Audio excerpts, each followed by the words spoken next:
Imagine a small southern town in the late 1800s. The sun is just rising, and the streets are quiet, but already the signs are there. A faded board above a train car door reads "Colored Only." A fountain stands in the town square, divided by a metal plaque that declares who may drink from which side. Children walk toward schools separated not by distance, but by law. It is the everyday rhythm of segregation, a world where freedom was promised yet denied. As we begin this journey through the rise and fall of the Jim Crow era, I invite you to sit back, relax, and let the story unfold slowly, like turning the pages of a long-forgotten book. This is a history not only of laws and protests, but of daily lives lived in the shadow of separation, and of the courage it took to push against it. Before we begin, I'd like to ask you to help this channel grow. Please take a moment to like this video and subscribe if you haven't already, so you won't miss future stories like this one. And I'd love to know, where are you listening from tonight? Leave a comment below and share your place in the world. Together, we can build a community of listeners who believe that history is not just something to study, but something to feel. Now, let us step back in time and begin the story of Jim Crow. Part 1. The Fall of Reconstruction. The story of the Jim Crow era does not begin with laws or signs nailed above doorways. It begins with disappointment. To understand how a society could turn so quickly from emancipation to segregation, we must go back to the years just after the American Civil War. In those years, from 1865 to 1877, the United States attempted something radical. It tried to rebuild a fractured nation while also redefining what it meant to be free. That fragile effort was called Reconstruction. When the guns finally fell silent in 1865, nearly 4 million people who had once been enslaved walked into uncertain freedom. The Emancipation Proclamation had promised liberty, and the Union victory had made that promise real. But freedom was not land, it was not wages, and it was not safety. Freedom had to be built, and for a brief window, the federal government tried to build it. Amendments to the Constitution outlawed slavery, guaranteed equal protection under the law, and gave black men the right to vote. These were sweeping, unprecedented measures. For the first time, the American Republic recognized its black citizens as part of the body politic. During Reconstruction, black men sat in legislatures. They helped write new state constitutions. They pushed for public education in states where schooling had once been a privilege of the wealthy. Communities formed churches and schools, planting seeds of independence and dignity. For a moment, there was hope that a new South could emerge, one where the scars of slavery would begin to fade. But hope is fragile when it threatens the power of those who feel entitled to rule. The old planter class, resentful and humiliated, looked at black participation not as democracy but as humiliation. Many white Southerners whispered that the old order had to be restored. They used the word redemption, as though the new South had been stained by equality and could only be cleansed by a return to hierarchy. Violence became the language of resistance. Secret societies like the Ku Klux Klan, born in Tennessee, spread terror in the night. They burned homes, whipped freedmen, and murdered those who dared to vote or hold office. Their robes and masks were meant to be symbols of dread, to convince their victims that power still belonged to whites alone. Federal troops tried to suppress the violence, but each act of protection only deepened Southern resentment of Washington. The North, too, began to lose its will. The Civil War had been costly. Tens of thousands of graves filled fields from Pennsylvania to Georgia. The 1870s brought economic depression, and many Northerners grew weary of fighting for black rights far away. The cries of "let the South handle its own affairs" grew louder. Gradually, the strong hand of federal enforcement weakened. The election of 1876 became the breaking point. It was one of the most disputed elections in American history. Republican Rutherford B. Hayes needed Southern support to claim the presidency. In a backroom bargain, known as the Compromise of 1877, Democrats agreed to accept Hayes if federal troops were withdrawn from the South. Hayes agreed, and with that compromise, Reconstruction ended. The soldiers left, and black communities were left exposed to the hostility around them. The years that followed were like a great unrolling of promises. Rights once guaranteed by federal power dissolved under state and local rule. Black voters faced intimidation at polling places. Some were told they would lose their jobs if they dared to cast a ballot. Others faced violence, or worse. Legislatures, once dotted with black representatives, quickly returned to all-white assemblies. It was as though the bright flame of Reconstruction had been snuffed out, leaving only smoke behind. By the 1880s, the momentum of redemption had hardened into a new order. States rewrote constitutions. They passed laws that separated black citizens from whites in schools, on trains, in restaurants, and even in cemeteries. These were not just customs, but laws, legal chains designed to bind freedom in invisible shackles. In time, these laws would be given a name that stuck to the American memory: Jim Crow. But in this opening chapter, before the signs and statutes, what mattered was the fall. The fall of Reconstruction was not just a political change. It was a psychological shift. It told white Southerners that their supremacy would not be punished. It told black citizens that promises made in the nation's highest laws could still be betrayed. It told the nation as a whole that liberty could be conditional, that equality could be delayed. Picture, for a moment, a freedman in 1868.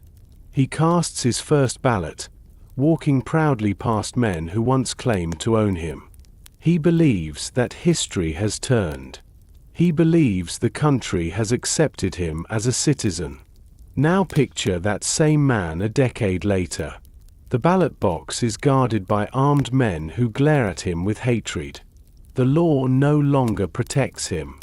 His voice, once heard, is silenced again. That is the story of the fall.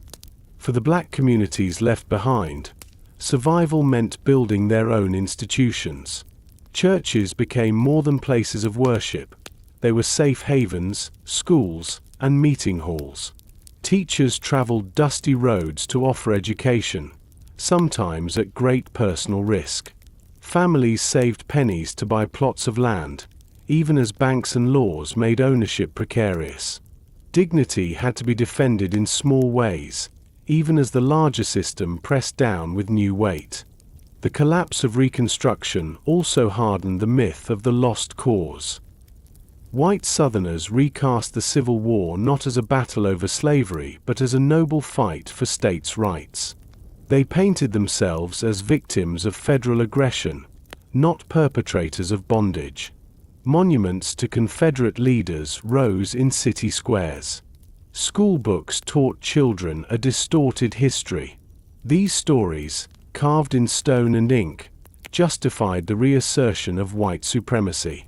They laid the cultural foundation for segregation to flourish. Meanwhile, the federal government turned its gaze elsewhere. Expansion into the West, industrial growth, and waves of immigration captured the nation's attention. The plight of Southern blacks became a quiet footnote in newspapers. It would take nearly a century before the country was forced to look again, to confront the consequences of what had been abandoned in 1877.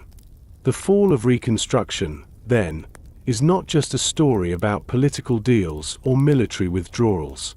It is a story of broken promises. It is the opening act in the long, painful play of Jim Crow. It is the silence before the signs appeared on doors and fountains. It is the shadow that fell before the darkness deepened. And in that silence, people still lived, worked, and dreamed. They planted crops, raised families, and sang songs that carried both sorrow and defiance. The seeds of resistance were there, buried in the soil of disappointment, waiting for another generation to make them bloom. This is where the story of Jim Crow begins, not with laws on paper, but with the collapse of a fragile hope.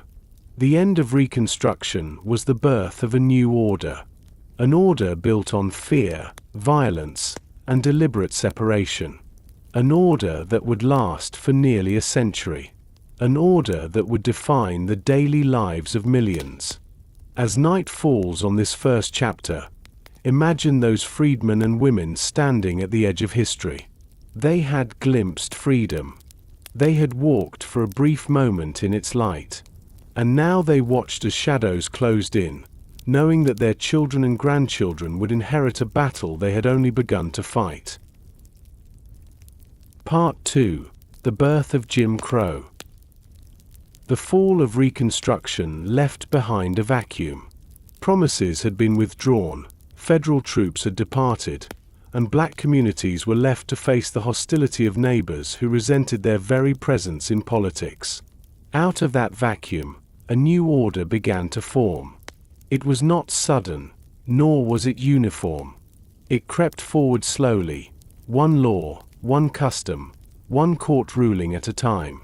By the late 19th century, that new order had taken a name that echoed across the South: Jim Crow. The phrase Jim Crow had not begun as law. It began as ridicule. In the early 19th century, white performers in traveling minstrel shows blackened their faces with burnt cork and acted out crude caricatures of African Americans. One of those characters, a dancing fool named Jim Crow, became wildly popular. He was meant to mock, to reduce a people to a joke, to strip away humanity and replace it with a grotesque mask. By the late 1800s, that character's name had spread far beyond the stage. It had become shorthand for the system of racial segregation that tightened its grip on the South. After Reconstruction, Southern lawmakers wasted little time. State legislatures began passing statutes that dictated where black citizens could sit, eat, learn, and travel. At first, these laws seemed piecemeal. One required separate railroad cars. Another mandated separate waiting rooms. A third ordered segregated schools. But piece by piece, they assembled into a structure of daily humiliation. To ride a train, to drink a glass of water, to attend a theater, one's place was prescribed by skin color. Signs marked the boundaries: white only, colored only. A whole landscape was divided, not by geography, but by race. Custom supported the laws. Even in places where statutes were vague, local practice enforced the divide. A black man who failed to step off the sidewalk for a white passerby could face violence. A black woman who attempted to try on a dress in a white-owned store might be refused, ridiculed, or worse. Segregation was not simply a matter of space. It was a system of enforced subordination, designed to remind every black citizen, every hour of every day, that they were considered lesser.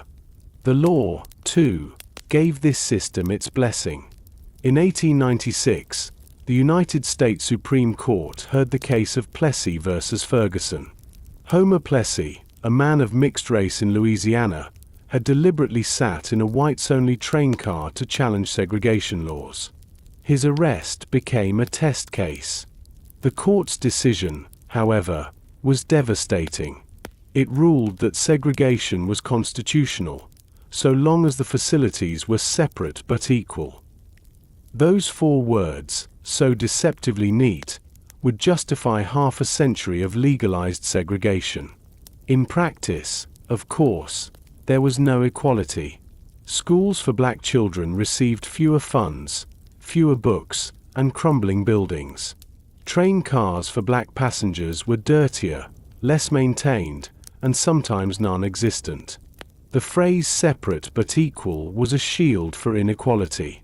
From that ruling forward, Jim Crow became the law of the land. Each state expanded its codes. Alabama required separate schools. Georgia demanded separate train cars. Mississippi barred interracial marriage. Florida divided black and white patients in hospitals. Even cemeteries were segregated, as if the color line had to extend into death itself. By the early 1900s, nearly every aspect of public life in the South had been carved into two worlds, one privileged, the other oppressed. Segregation also crept into the North, though it wore a subtler mask there. Northern states did not always pass explicit laws, but discrimination in housing, employment, and education kept communities divided. Banks denied loans to black families. Neighborhoods were kept segregated by unwritten agreements among white residents. Restaurants and hotels turned away black customers, often without explanation. The North prided itself on being more progressive, yet the color line ran through its cities just as firmly as through the South. Jim Crow was not enforced only by law or custom, but by terror. Lynching became a grim spectacle. Crowds gathered in town squares to watch black men, and sometimes women, murdered in public. Victims were hanged, shot, or burned, their deaths treated as community events. Postcards were made of the scenes, passed around as souvenirs. The message was unmistakable: step out of the bounds set by Jim Crow, and violence would follow. It was not enough to separate, the system had to instill fear. And yet, even as the walls of Jim Crow rose higher, black communities did not surrender.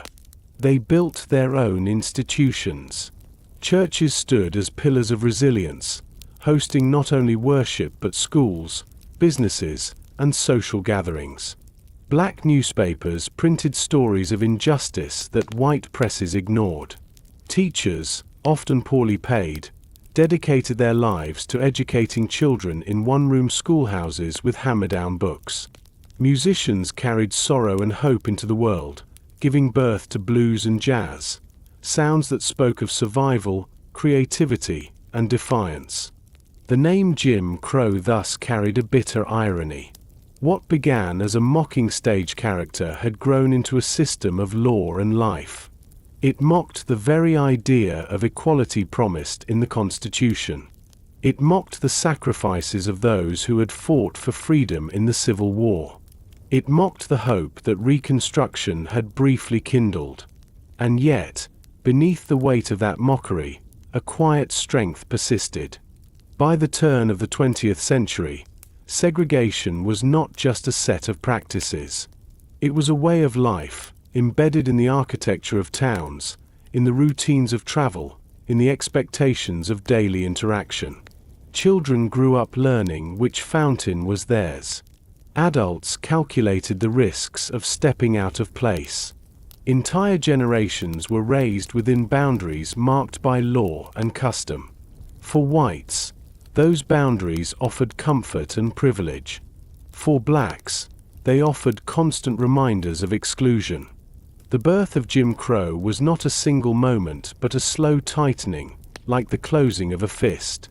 It was 1,000 small humiliations, each one reinforcing the next.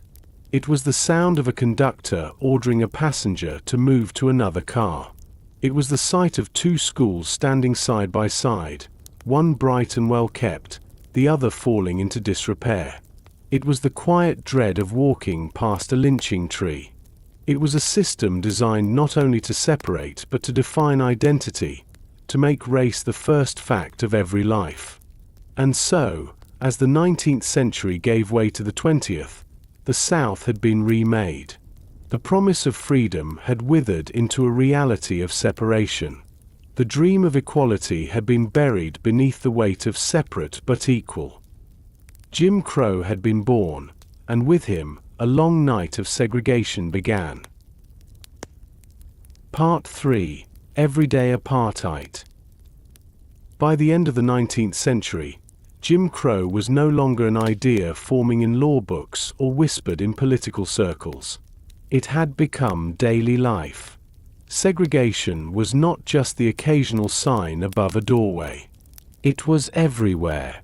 It wrapped itself around the most ordinary routines, shaping where people sat, how they traveled, what they learned, and even how they buried their dead. It was, in every sense, a system of everyday apartheid. Step into a southern town in 1905. The first thing you might notice are the signs. Painted wood nailed above a water fountain, white only, colored only. A similar set over 2 restroom doors at the railway station. On the streetcar, a metal plate is fixed between rows of seats, designating where white passengers may sit and where black passengers must sit. The signs are blunt, but they are only part of the story. Behind them lies a web of rules, some written, many unwritten, that dictated how life was lived. In schools, segregation carved childhood into separate paths. White children attended schools with brick walls, new textbooks, and teachers who were paid a steady wage. Black children often gathered in one-room shacks with leaky roofs and hammer-down books discarded by white schools. Sometimes desks were missing. Sometimes there was no heat in the winter. And yet, inside those schools, a stubborn determination flickered. Teachers, often graduates of historically black colleges, taught with devotion. Parents, knowing the weight of illiteracy, pushed their children to study despite long hours spent working in fields. Education became an act of defiance against the system that sought to keep black citizens uneducated and subordinate. Transportation offered another stage for segregation. Trains and buses carried the marks of division. Black passengers were herded into separate cars, often closer to the smoke and soot of the engine. Streetcars placed them at the back. On long journeys, waiting rooms were divided into white and colored sections, the latter often smaller and poorly maintained. Travel, which should have been a symbol of freedom and movement, became instead a reminder of limitation. Even the act of purchasing a ticket could carry humiliation if the clerk chose to sneer or delay service. Hospitals and healthcare reflected the same divide. In many towns, black patients were admitted only to certain wards or treated in basements. White doctors sometimes refused black patients entirely. Black physicians, barred from practicing in white hospitals, opened small clinics of their own, often with limited equipment. The result was predictable. Black life expectancy lagged years behind that of whites. Illness that might have been treatable in a well-funded hospital could become fatal in the segregated wards. Even leisure was segregated. Parks posted signs designating separate benches, playgrounds, and picnic areas. Theaters required black patrons to sit in balconies or back rows. Swimming pools, when accessible at all, were divided. In some places, entire facilities were closed to black citizens, who were left to improvise with smaller, less equipped spaces. Everyday joy, an afternoon swim, a family picnic, a trip to the movies, was shadowed by exclusion. The rules reached into restaurants and stores. In many southern towns, a black customer could buy goods but could not try on clothing. They could order food but only from the back door, never at the counter. In some places, black patrons were required to use separate cups or utensils, even when paying the same price. Money was accepted, but dignity was not. The unwritten rules were just as powerful as the laws. A black man was expected to step aside on the sidewalk for a white passerby. Eye contact could be taken as insolence. A black woman addressing a white woman was expected to call her Miss or M, while rarely being addressed respectfully in return. These small rituals of language and posture reinforced hierarchy at every encounter. The line of separation was not only on signs, it lived in gestures, words, and silences. Death, too, did not escape segregation. Cemeteries were divided, with separate sections for white and black burials. The idea that even in eternity the races must be kept apart shows how deeply Jim Crow tried to control the human experience. To be born, to learn, to work, to play, to travel, to heal, and even to die, each stage was touched by the same cold hand of separation. Behind all this was enforcement, both legal and violent. Police upheld segregation laws, arresting those who defied them. White citizens, emboldened by the system, sometimes took it upon themselves to enforce boundaries. A black passenger who sat in the wrong section of a streetcar risked being dragged out. A black child who wandered into the wrong playground could be chased away. The threat of violence was never far from the surface. And yet, in the midst of these daily humiliations, black communities built resilience. Churches became the center of life, not only for worship but for gathering, learning, and planning. Social clubs and fraternal organizations created networks of support. Black entrepreneurs opened barbershops, beauty salons, and small businesses that served as safe spaces. Newspapers told stories ignored by white presses, documenting both injustice and achievement. Culture flourished. Music, poetry, and art carried the weight of sorrow but also the spark of creativity. Jazz, gospel, and blues emerged from these communities, carrying their voices far beyond the segregated South. The resilience was not just cultural but psychological. Every act of dignity in the face of degradation was a form of quiet resistance. Parents told their children they were worthy, even if the world said otherwise. Teachers insisted on excellence, even with tattered books. Neighbors shared what little they had, proving that segregation could not destroy solidarity. Life was lived, marriages celebrated, children raised, dreams nurtured, even inside the cage of Jim Crow. For white citizens, everyday apartheid often faded into the background. It was simply the way things were. Signs, waiting rooms, and divided schools became invisible through routine. But for black citizens, each encounter was a reminder, a weight carried daily. To walk down the street was to navigate a maze of restrictions. To ride a train was to submit to an insult written into the very arrangement of the seats. The burden was constant, pressing not only on the body but on the spirit. The phrase "everyday apartheid" captures this reality well. Apartheid means separation, a deliberate partitioning of life along racial lines. And it was everyday, not occasional, not rare, but woven into each ordinary moment. It was not dramatic in its visibility. It was mundane in its cruelty. That mundanity made it powerful. Because it was everywhere, it was inescapable. And yet, history reminds us that systems built on humiliation cannot erase humanity. Beneath the surface of segregation, strength endured. Families found joy in shared meals, in song, in small victories of daily life. A wedding in a segregated church could still be filled with beauty. A child's laughter in a dusty schoolyard could still echo with hope. Even in the tightest grip, life refused to be extinguished. By the early 20th century, Jim Crow was fully embedded in Southern society.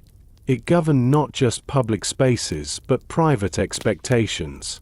It created two worlds, one privileged and free to move without restriction, the other constrained at every turn. It was, in effect, a daily rehearsal of inequality, teaching each generation to accept a racial order as natural. But beneath that surface of control, cracks were forming. Each child who learned to read in a cramped schoolhouse carried knowledge that could not be taken away. Each community that built its own businesses carved out a space of independence. Each song of sorrow carried the seeds of resistance. Everyday apartheid was designed to crush the human spirit, but instead, it revealed its resilience. The story of Jim Crow is often told through laws and court cases. But to understand its true weight, one must see the daily lives it shaped. To know what it meant to live under segregation is to see the power of ordinary routines. The walk to school, the ride on a bus, the drink from a fountain, transformed into rituals of exclusion.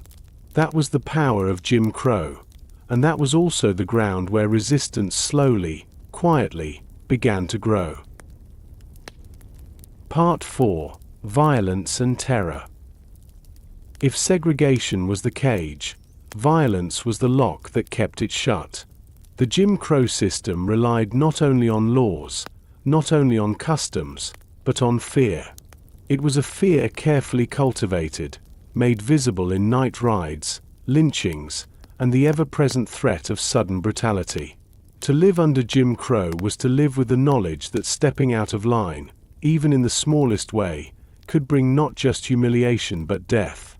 The roots of this violence reached back to the days just after emancipation, when Reconstruction briefly gave black citizens political voice. White supremacist groups formed to crush it. The Ku Klux Klan, born in Tennessee in 1866, spread across the South like wildfire.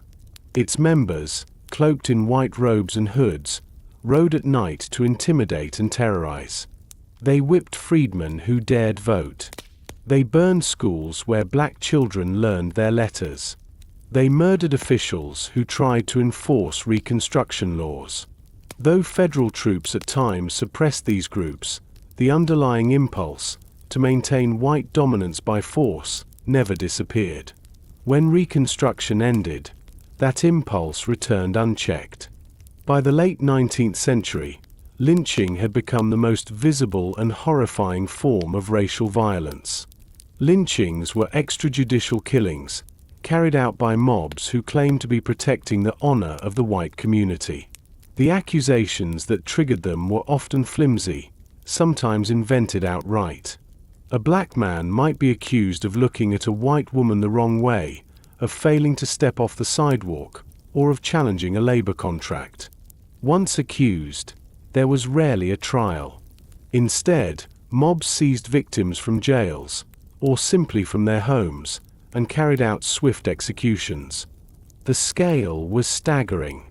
Between 1880 and 1950, thousands of black men and women were lynched in the United States, with the majority of cases concentrated in the South.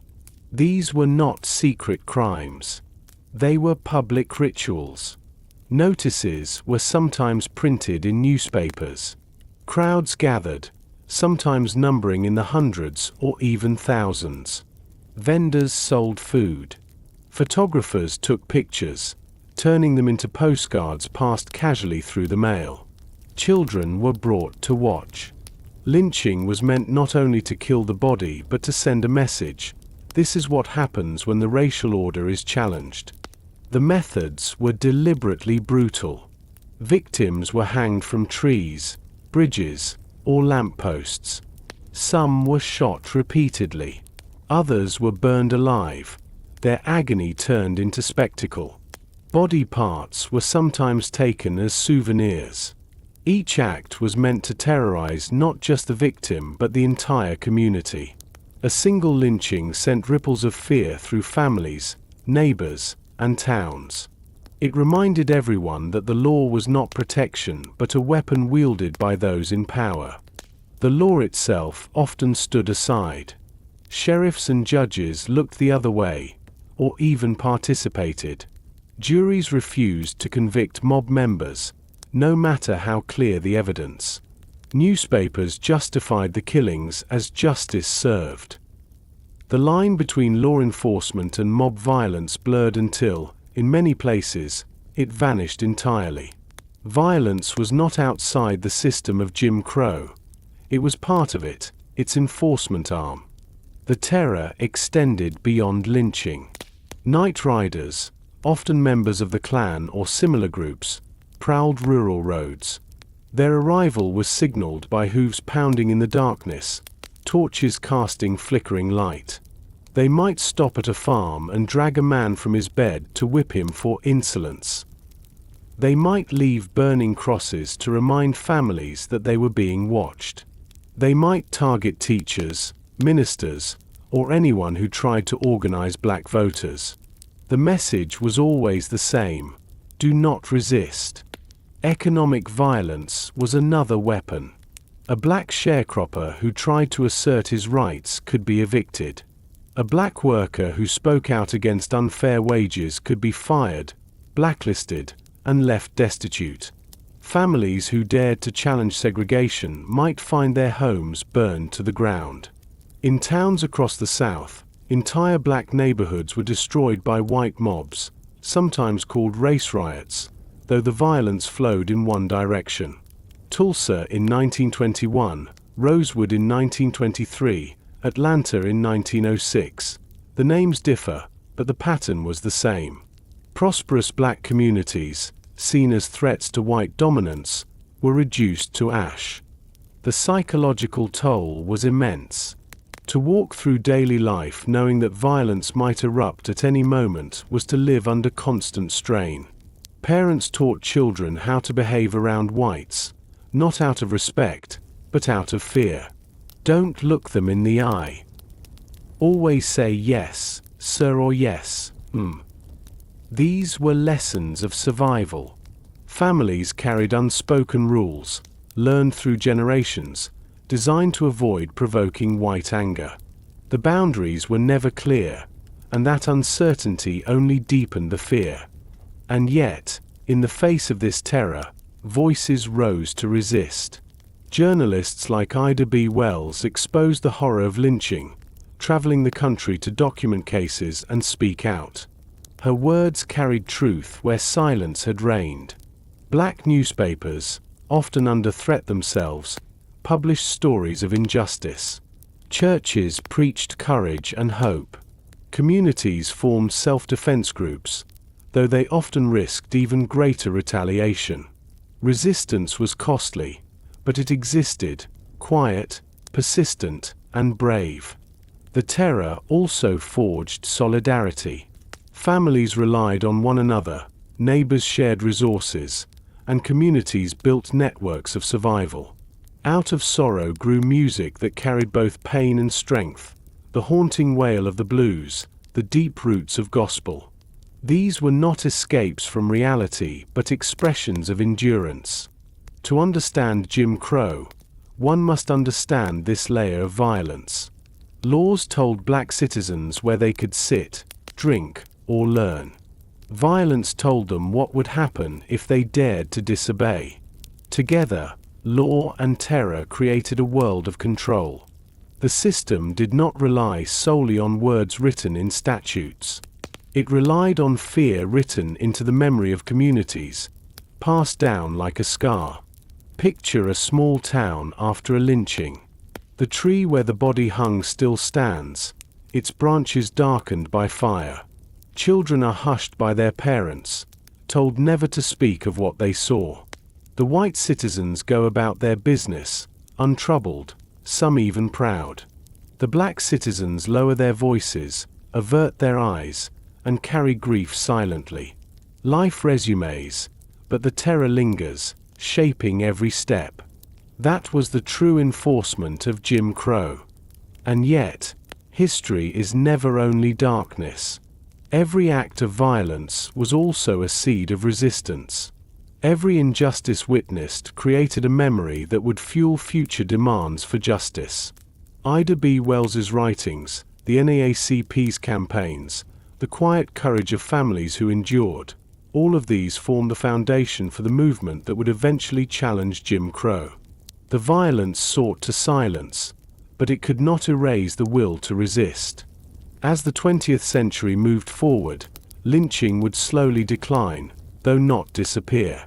Public spectacle gave way to quieter forms of violence, but the threat never vanished. Terror remained the shadow companion of segregation.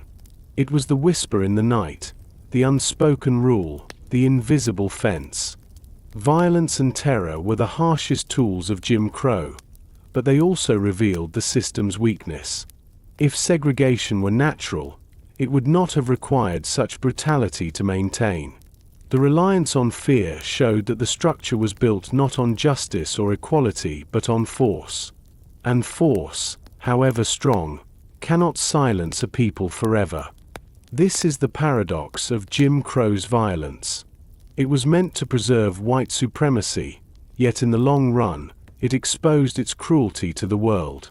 Photographs of lynchings, accounts of night riders, and stories of massacres painted a picture too brutal to be ignored forever. The terror scarred generations, but it also planted the seeds of a reckoning yet to come.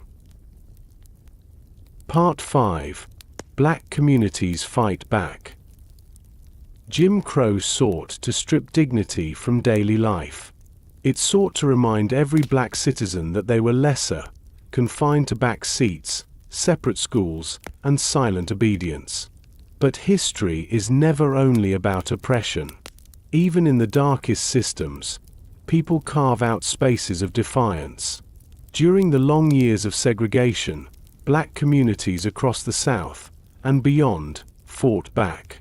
Sometimes openly, often quietly, always with determination. They built schools, businesses, churches, newspapers, and networks of solidarity. They refused to surrender their humanity. The fight was not always loud, nor could it be. To challenge Jim Crow directly was to risk violence, job loss, even death. But resistance took many forms. Some were small, a parent insisting their child learn to read despite tattered books, a shopkeeper opening a business that served black customers with dignity, a preacher speaking words of courage from the pulpit. Others were large, legal challenges, mass boycotts, and political organizing. Together, these acts created a foundation of resilience that would later fuel the civil rights movement. The black church became the beating heart of community life. More than a place of worship, it was a gathering space, a schoolhouse, and a political forum. On Sundays, pews filled with families who had carried burdens all week. The hymns that rose from those gatherings were not only prayers but declarations of endurance. "We Shall Overcome" was not yet the anthem of a movement, but the sentiment lived in every spiritual sung in a wooden chapel or brick sanctuary. Churches offered more than comfort. They organized. Ministers encouraged literacy, urged voting where possible, and spoke out against injustice. Some churches pooled money to build schools or provide food for families in need. In rural areas, the church was often the only place where black citizens could speak freely, outside the constant surveillance of Jim Crow society.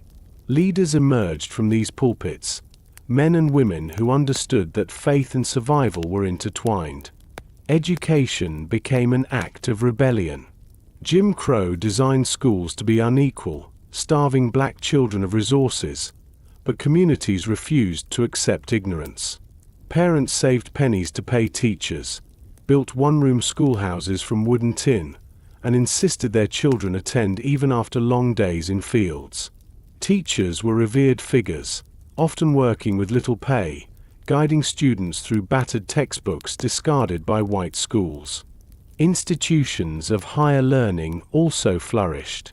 Historically black colleges and universities, such as Howard, Fisk, and Tuskegee, trained new generations of teachers, doctors, and lawyers. These institutions became beacons of hope, showing that education could crack the walls of segregation. The very existence of educated black professionals challenged Jim Crow's lie that black citizens were incapable of leadership. Segregation barred black customers from many white-owned establishments. In response, black entrepreneurs built their own. Barbershops, beauty parlors, cafes, and general stores opened their doors to neighbors. These businesses were more than places of commerce. They were safe spaces where dignity was preserved. A barber could listen to the troubles of a sharecropper. A shopkeeper could extend credit to a struggling family. In larger cities, whole districts emerged.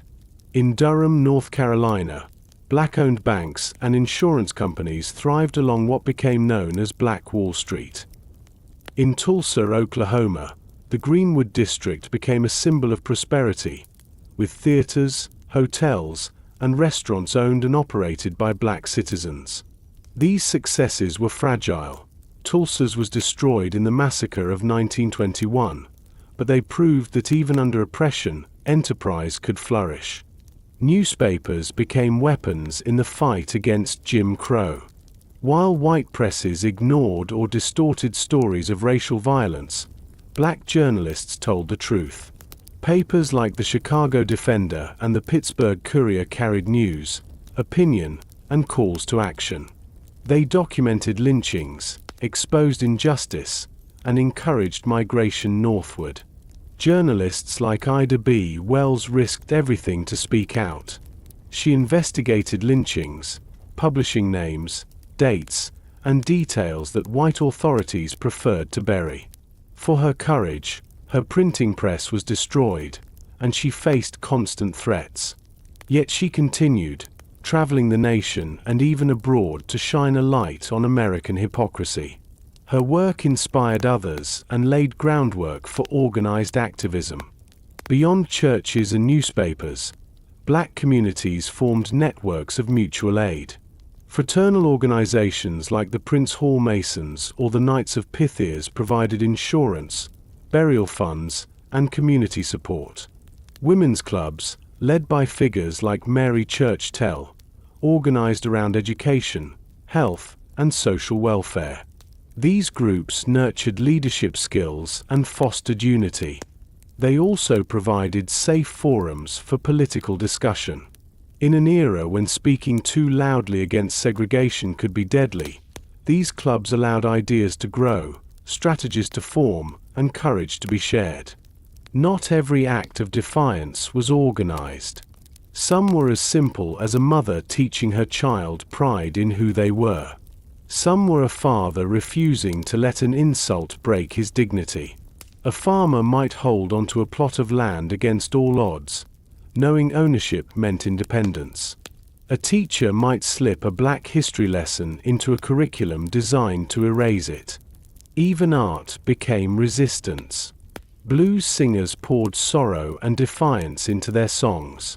Poets and novelists recorded the inner lives of communities that Jim Crow tried to silence.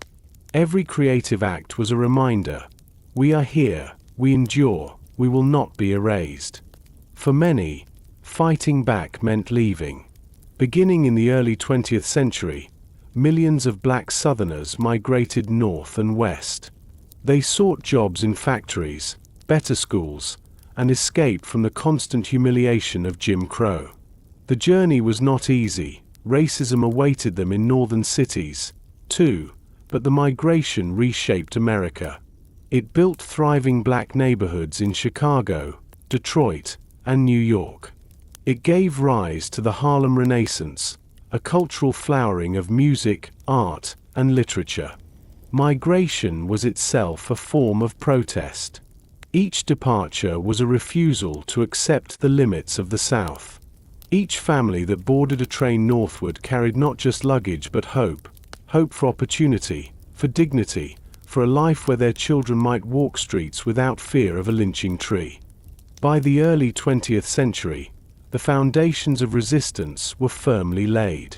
Black institutions, churches, schools, businesses, newspapers, clubs, had proven that communities could not only survive under Jim Crow but build lives of meaning and pride. Out of this groundwork, national organizations emerged. The NAACP, founded in 1909, brought legal challenges against segregation. Leaders like W.E.B. Du Bois argued for political activism and education as paths to equality. Others, like Booker T. Washington, preached economic self-reliance as a shield against oppression. The strategies differed, but the spirit was shared: to fight back, to endure, to carve space for dignity in a system designed to erase it. The fight against Jim Crow was not only in courtrooms or newspapers. It was in daily acts of courage. A boy who dared to dream of college. A woman who refused to step off the sidewalk when jeered. a preacher who spoke truth even when warned to stay quiet. These acts might seem small, but together they built momentum. They reminded the world that beneath the weight of Jim Crow lived a people unwilling to break. Jim Crow's architects believed segregation could crush spirit. Instead, it sparked resilience. The everyday fight for survival created leaders, institutions, and culture that would eventually fuel a national reckoning. The system imposed silence, but communities found their voice. The system imposed separation, but communities built unity. The system imposed fear, but communities cultivated courage. The story of Black resistance during the Jim Crow years is not just about survival. It is about creativity, strength, and determination. It is about people who refused to let injustice define them, who planted seeds of hope in soil that seemed barren. Those seeds would grow. They would nourish the great movements to come. And so, while Jim Crow darkened the South with signs, laws, and violence, Black communities lit their own lamps. In churches filled with song, in classrooms filled with eager minds, in shops bustling with trade, in newspapers filled with truth, they fought back. Quietly, persistently, and with unshakable faith in a better future.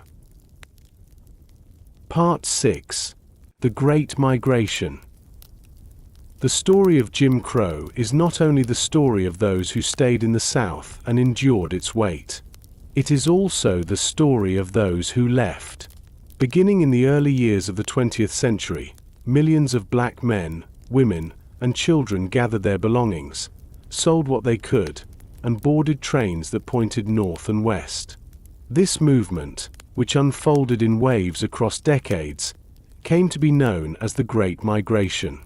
It was one of the largest internal movements of people in American history, reshaping cities, cultures, and the very fabric of the nation. At its core, it was a quiet act of resistance.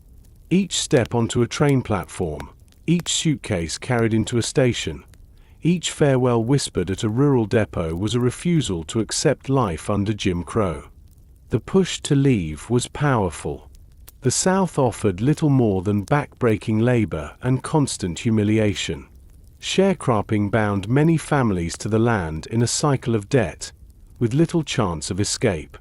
Wages were low, hours were long, and the constant reminder of segregation hung over every interaction. Violence added to the weight. The threat of lynching, the sight of night riders, the memory of burned churches and schools, all of it created a landscape where safety could never be taken for granted. Parents thought of their children and wondered if there might be another place where opportunity could be found, where dignity might be protected. That thought became a plan, and the plan became a journey. At the same time, the North and West pulled with promises of work. The factories of Chicago, Detroit, Cleveland, and Pittsburgh hummed with machinery that demanded hands. During World War I, when European immigration slowed, factory owners sent recruiters south to lure workers. Leaflets advertised wages that seemed unimaginable to those who had picked cotton or cut sugarcane. Stories traveled by word of mouth. A cousin in Chicago might send a letter home describing a steady paycheck and a house with running water.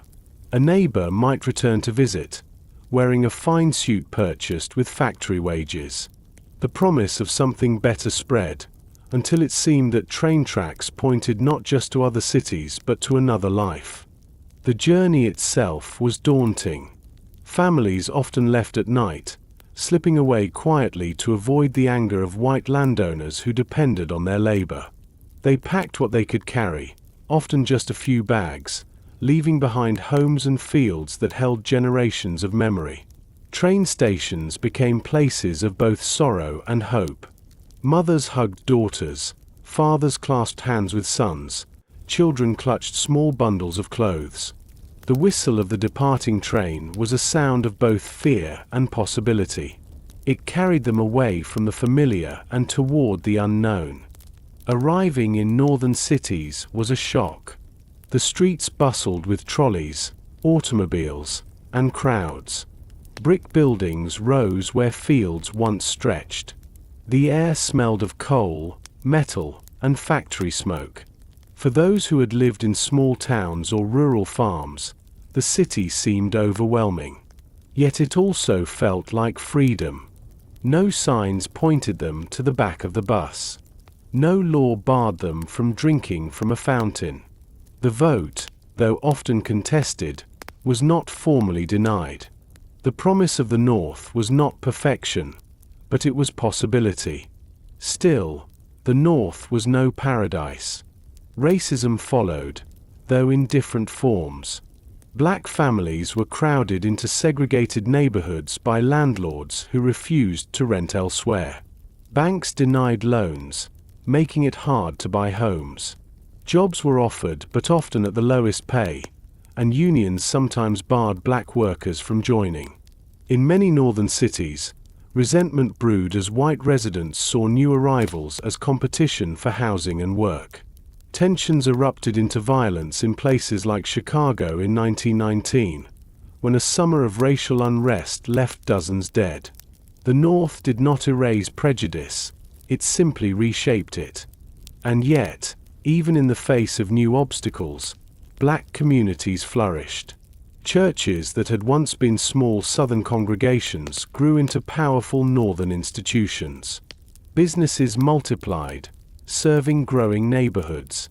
Newspapers like the Chicago Defender spread news, advocated for civil rights, and encouraged further migration. Culture bloomed in unexpected ways. Musicians brought the sounds of the South, the blues, ragtime, and gospel, and blended them into new forms. In Harlem, a cultural renaissance emerged. Writers, poets, and painters gave voice to the experiences of migration, of leaving and arriving, of sorrow and joy. The Harlem Renaissance became a beacon, showing that even amid hardship, art and intellect could thrive. The Great Migration was not a single wave but a series. The first wave, from around 1915 to 1940, carried more than 1 million people northward. The second, beginning during World War II and stretching into the 1970s, carried millions more. Each wave was shaped by events. Wars created jobs in factories. Mechanization reduced the need for farm labor. The civil rights movement inspired new determination to seek opportunity where laws did not openly forbid it. Over time, the South lost a significant portion of its black population, while cities like New York, Chicago, and Los Angeles were transformed into vibrant centers of black life.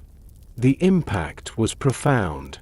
The migration shifted political power, as black voters in northern cities gained influence. It reshaped culture, producing jazz clubs in Harlem, Motown in Detroit, and gospel traditions that echoed through church choirs. It connected the South and North in new ways, as families maintained ties across states, letters, and visits weaving a web of shared experience. It also changed the national conversation, forcing America to confront racial issues not as a regional problem but as a national one. At its heart, the Great Migration was about seeking dignity. It was about parents who wanted their children to attend better schools, workers who wanted fairer pay, and families who wanted to walk streets without constant fear. It was not escape from struggle but movement toward possibility. It was a choice, made again and again, by millions of ordinary people who believed life could be different. The trains that carried them north were not only vehicles of steel and smoke. They were symbols of determination. Each departure from a rural station in Mississippi, Alabama, or Georgia was a step toward reshaping America. Each arrival in a city depot in Chicago, Detroit, or New York was a beginning. The Great Migration showed that even within the tightest grip of Jim Crow, people found ways to resist, to hope, and to move toward a future they believed they could create. The legacy of the migration endures. The The neighborhoods built by those who moved became centers of culture and activism. The descendants of those travelers carried forward the memory of why their grandparents and great-grandparents had left. They carried the knowledge that leaving was not abandonment but courage. They carried the truth that freedom sometimes requires movement, that dignity sometimes requires departure. In the long history of Jim Crow, the Great Migration stands as one of its most powerful contradictions. The system sought to confine, to cage, to keep people fixed in place. But millions refused. They walked to train stations, boarded cars that rattled northward, and built new lives. In doing so, they changed not only their own futures but the nation itself. Part 7. Culture in the Shadows. The laws of Jim Crow sought to confine people, to dictate where they could live, learn, and move. Violence sought to terrify them into silence. Yet even within these constraints, life did not stop. Communities did not fold into despair. Instead, they created. In kitchens, on porches, in churches, and in crowded city neighborhoods, culture flourished. Music, literature, theater, and art became expressions of both suffering and hope. These creations were born in the shadows of segregation, but their power stretched far beyond the walls that Jim Crow tried to build. The sound of music was perhaps the most constant. From the Mississippi Delta came the blues, raw and aching, carrying the weight of generations. A single guitar, strummed with steady rhythm, could tell stories of labor, loss, and longing. The blues was more than entertainment. It was testimony. It gave voice to the pain of exploitation in cotton fields, the sorrow of broken families, and the quiet resilience of endurance. In juke joints and roadside gatherings, people danced to these songs, finding moments of release in the rhythm, even as the lyrics told truths of hardship. The blues became the root from which much of American popular music would grow. In the cities where the Great Migration carried thousands, the sounds shifted and multiplied. Jazz took root in New Orleans, then spread northward to Chicago, Kansas City, and Harlem. It was a music of improvisation, of freedom within structure. Brass horns blared, drums pounded, and pianos cascaded with notes that seemed to break free from traditional boundaries. For those who had spent lifetimes confined by laws and customs, jazz became a metaphor. It embodied possibility, innovation, and movement.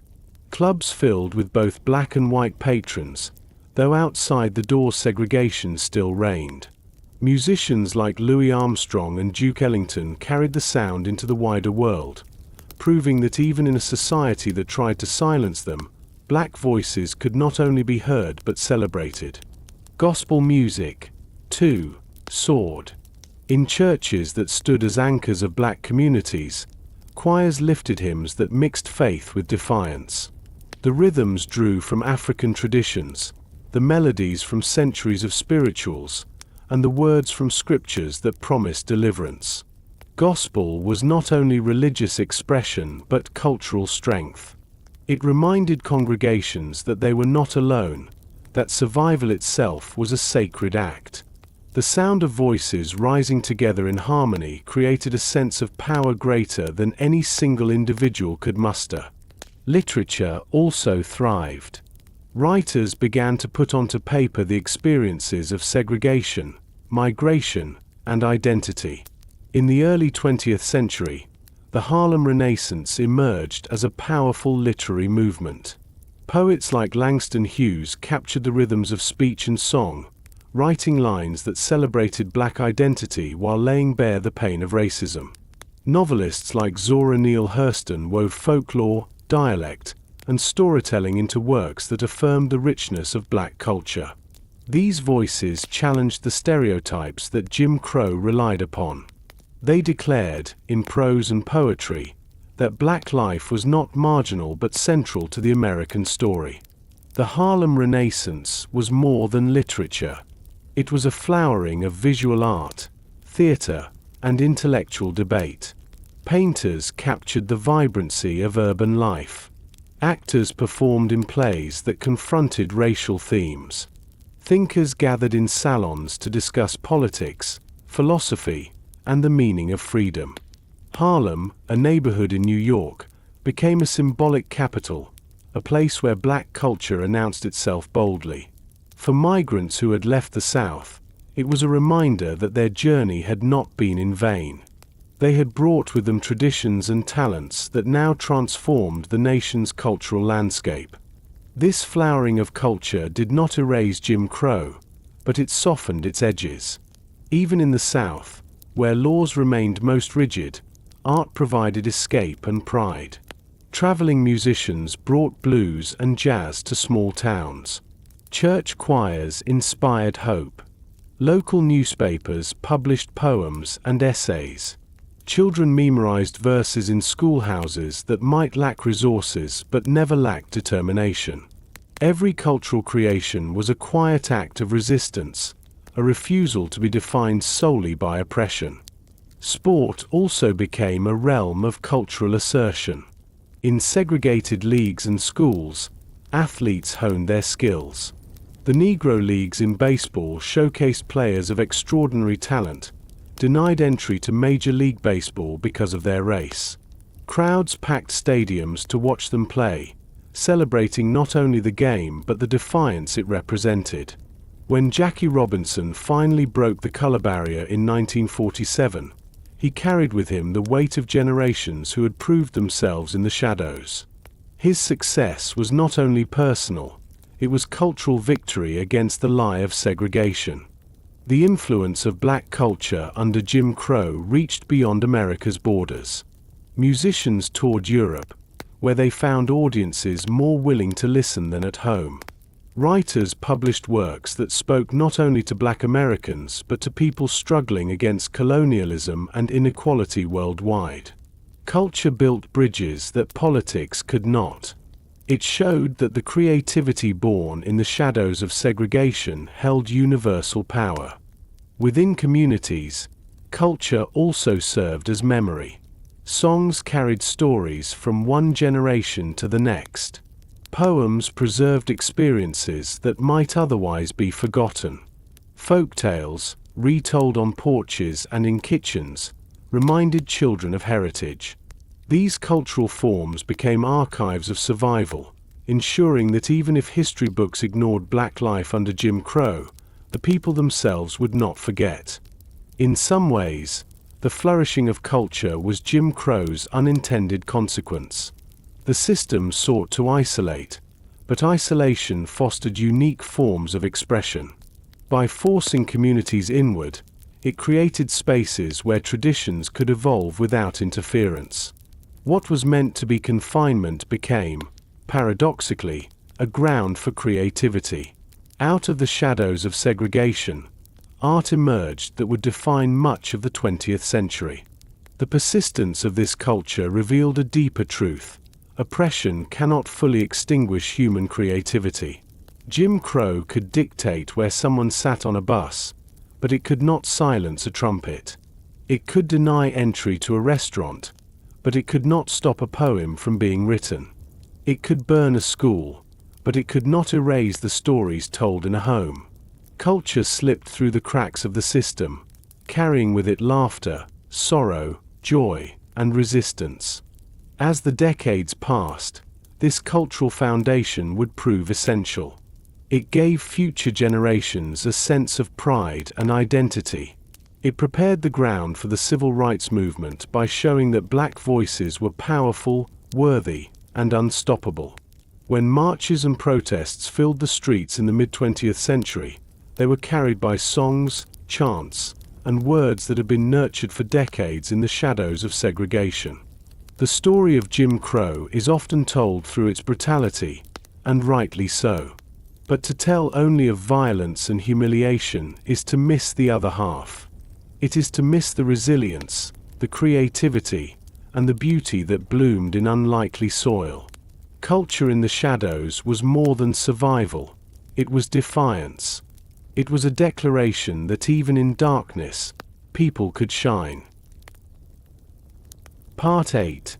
Segregation in the North. When people speak of Jim Crow, they often imagine the South. The wooden signs nailed above fountains, the segregated train cars, the brutal clarity of laws written in state codes.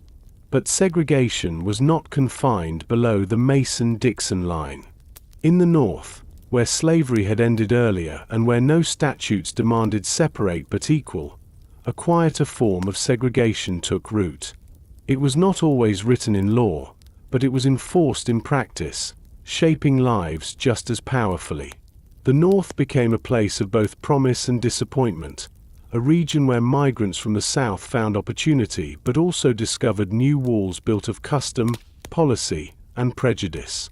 For those who boarded trains during the Great Migration, the North was imagined as a land of possibility. Letters from cousins in Chicago or uncles in Detroit described steady paychecks and neighborhoods filled with hope. Compared to the rigid oppression of the South, the North seemed freer. There were no poll taxes to silence the vote, no sheriffs standing openly at polling stations with batons in hand, no state constitutions written to enforce second-class citizenship. But upon arrival, reality revealed its own harshness. Segregation in the North did not always announce itself with signs. It whispered through housing deeds, bank loans, and the cold silence of neighbors. Housing was perhaps the most visible divide. Black families who arrived in northern cities were often steered by landlords into certain neighborhoods, whether they wanted to live there or not. Entire districts became crowded as more migrants poured in, the boundaries held in place not by law but by real estate practices. Restrictive covenants, written into deeds, barred homeowners from selling to black buyers. White residents, anxious to preserve property values and their own sense of social order, organized associations that pressured landlords to keep neighborhoods segregated. When a black family managed to move into a white block, hostility often followed. Windows were smashed, garbage dumped on porches, and in some cases violence erupted to drive them out. These tactics became so widespread that the very geography of northern cities was reshaped. Lines were drawn, invisible yet unyielding, separating black neighborhoods from white ones. Banks played their part in reinforcing these divisions. Mortgage lenders used practices that came to be known as redlining, marking black neighborhoods on maps as risky and refusing to issue loans there. Even prosperous black families, with steady jobs and savings, were denied the opportunity to buy homes outside segregated areas. As a result, black neighborhoods often suffered from overcrowding and neglect. Buildings aged without repair, sanitation was poor, and public services lagged. The contrast between white suburbs with tree-lined streets and black urban districts was not a coincidence. It was the outcome of deliberate policy. Employment, too, bore the mark of segregation. Northern factories did indeed offer opportunities, especially during times of war when labor shortages opened doors. But black workers were often the last hired and the first fired. They were given the lowest paying, most dangerous jobs. Unions, which claimed to stand for solidarity among workers, frequently excluded black members or segregated them into separate locals with little power. Strikes sometimes erupted not only against factory owners but against the hiring of black laborers at all. For migrants who had fled the cotton fields hoping for equality, the realization was bitter. They had traded one form of limitation for another. Schools in the North were not officially segregated by law, but in practice the separation was stark. Children attended schools in their own neighborhoods, and since neighborhoods were divided by race, so too were classrooms. Resources flowed to white districts, leaving black schools underfunded. Teachers in black schools worked with fewer supplies, larger classes, and buildings in disrepair. Students often sensed the message being sent: opportunity was not meant to be equal. And yet, As in the South, teachers insisted on excellence, and families pressed their children to achieve, knowing education remained the surest path forward. Social life also carried barriers. Restaurants, hotels, and theaters in northern cities did not always hang signs excluding black patrons, but many found ways to enforce the same outcome. A hotel might claim no rooms were available, even as vacancies remained. A restaurant might serve a black customer slowly or poorly until the message was clear they were not welcome.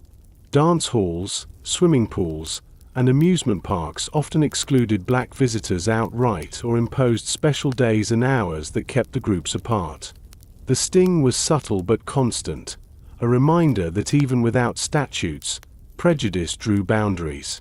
Violence in the North was less ritualized than lynchings in the South, but no less real. Tensions over jobs and housing sparked riots in several cities. In Chicago in 1919, after the drowning of a black teenager who had drifted into a whites-only beach, days of chaos left dozens dead and neighborhoods in flames.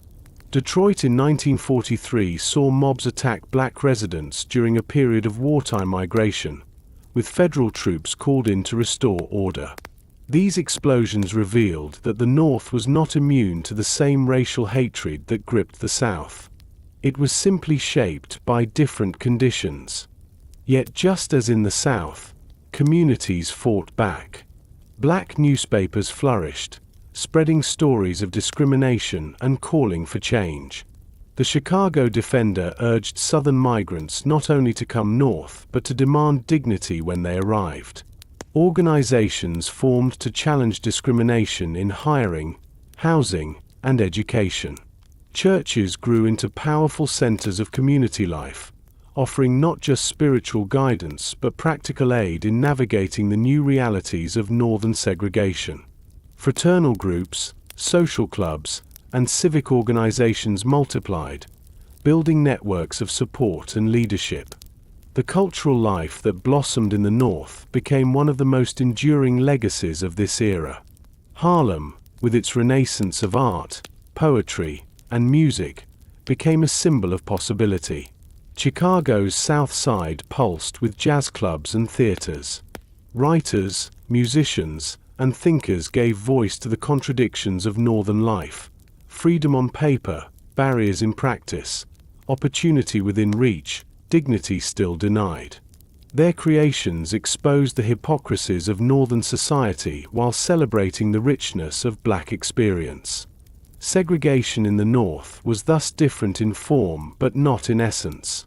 It lacked the blunt cruelty of white-only signs but carried the same weight in daily life.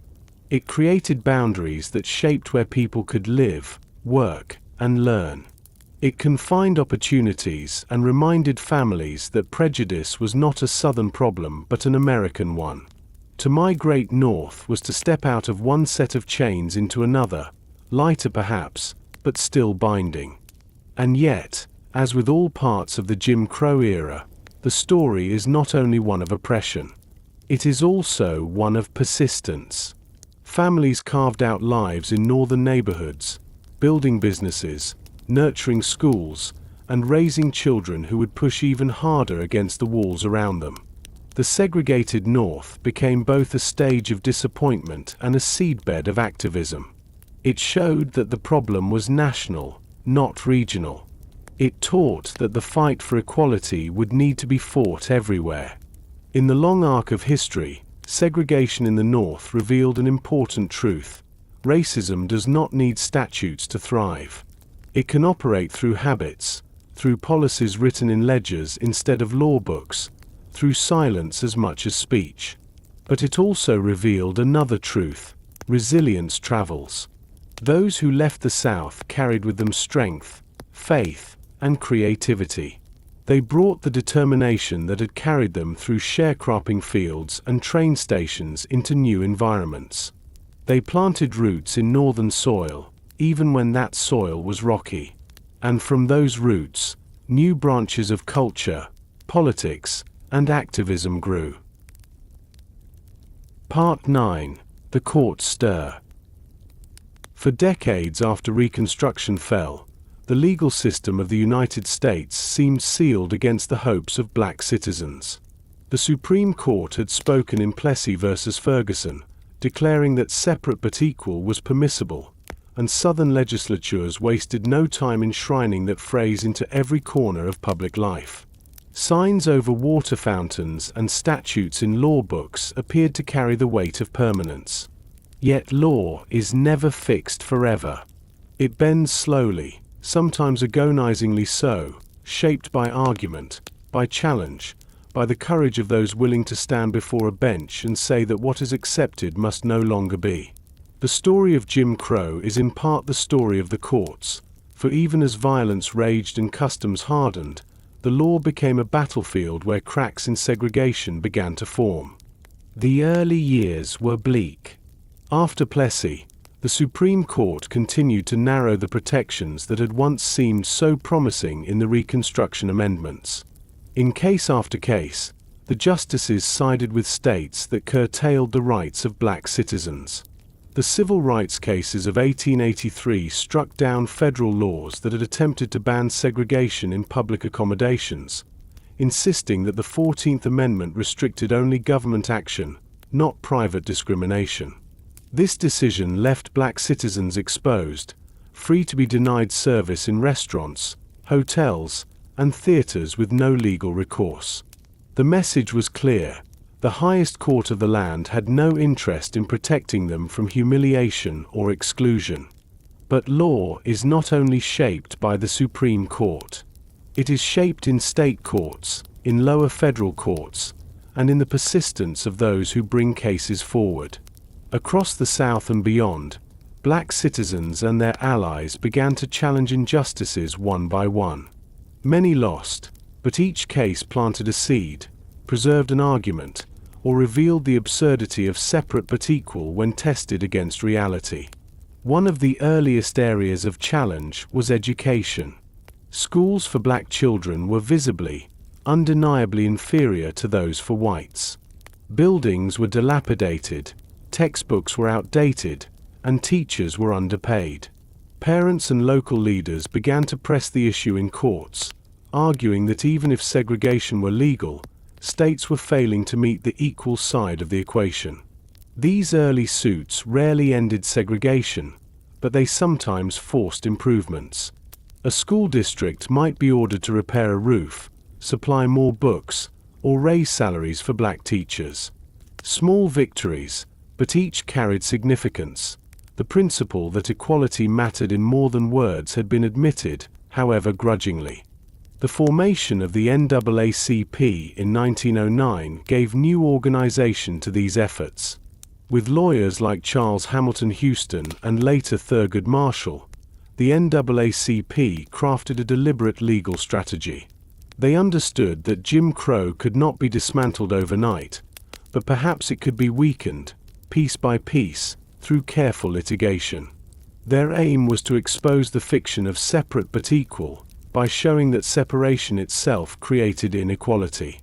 One notable case came in 1938, when the Supreme Court decided Missouri ex rel. Gaines versus Canada. Lloyd Gaines, a black student, applied to the University of Missouri Law School and was denied because of his race. The state offered to pay his tuition at an out-of-state law school instead. The court ruled this unacceptable. If Missouri provided a law school for white students, it had to provide one for black students as well, within the state.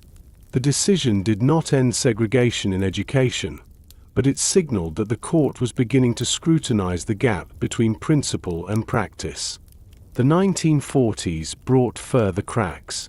In Smith v. Allwright, 1944, the Supreme Court struck down the use of white-only primaries in Texas, which had effectively excluded black voters from meaningful participation in elections. This was a landmark, for it challenged the structures that had silenced black political power for decades. Voting rights remained perilous, with intimidation and new barriers appearing elsewhere, but the decision showed that the courts could indeed move against entrenched systems when pressed. Military service during World War II also added urgency. Black soldiers fought and died for a country that treated them as second-class citizens. The contradiction became harder to ignore. When returning veterans demanded equal rights, legal challenges gained new moral weight. The courts began to hear not just arguments about fairness, but about national honor and democratic principles in a world where America claimed to be fighting for freedom. The post-war years saw a steady stream of cases that chipped away at Jim Crow's foundation. In 1948, Shelley versus Kramer struck down the enforcement of racially restrictive covenants in housing. Though private discrimination remained, courts could no longer enforce agreements that barred black families from owning homes in white neighborhoods.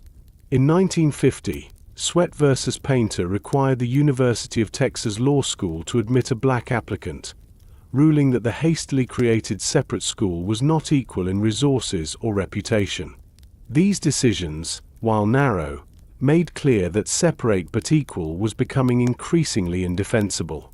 Behind each case was not only a legal argument but a human story. A student who wanted to study law in his home state. A veteran who wanted to vote in the land he had defended. A family who wanted to buy a home in a better neighborhood. The courage of ordinary individuals willing to stand as plaintiffs gave the NAACP and other advocates the chance to press their case. Each victory, however partial, encouraged the next. The courtroom battles also revealed the importance of strategy. Lawyers like Houston and Marshall did not simply wait for opportunities, they sought them. They identified test cases, crafted arguments, and built records of evidence. They trained a generation of legal minds dedicated to dismantling Jim Crow not by violence but by reason, precedent, and the Constitution itself. This work required patience, for each case could take years, and setbacks were frequent.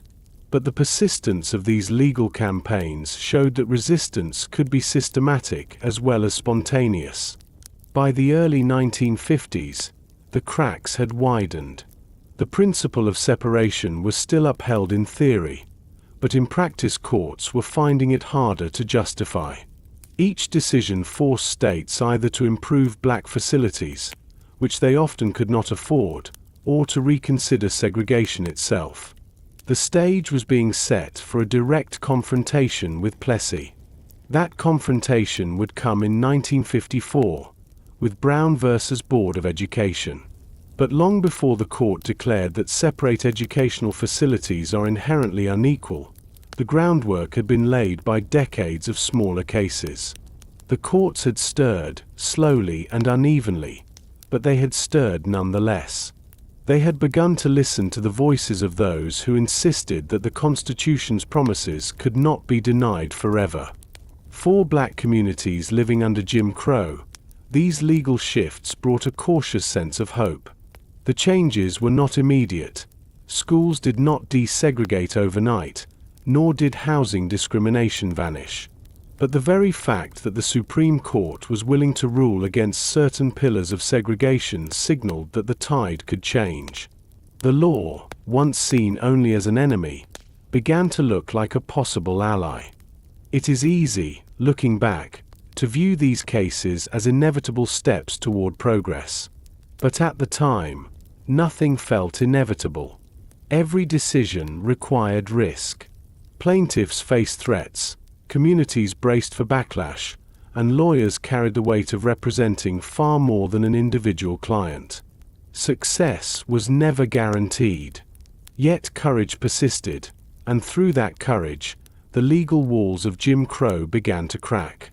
The story of the courts during the Jim Crow years is a reminder that change can come slowly, painfully, through pages of briefs and hours of argument.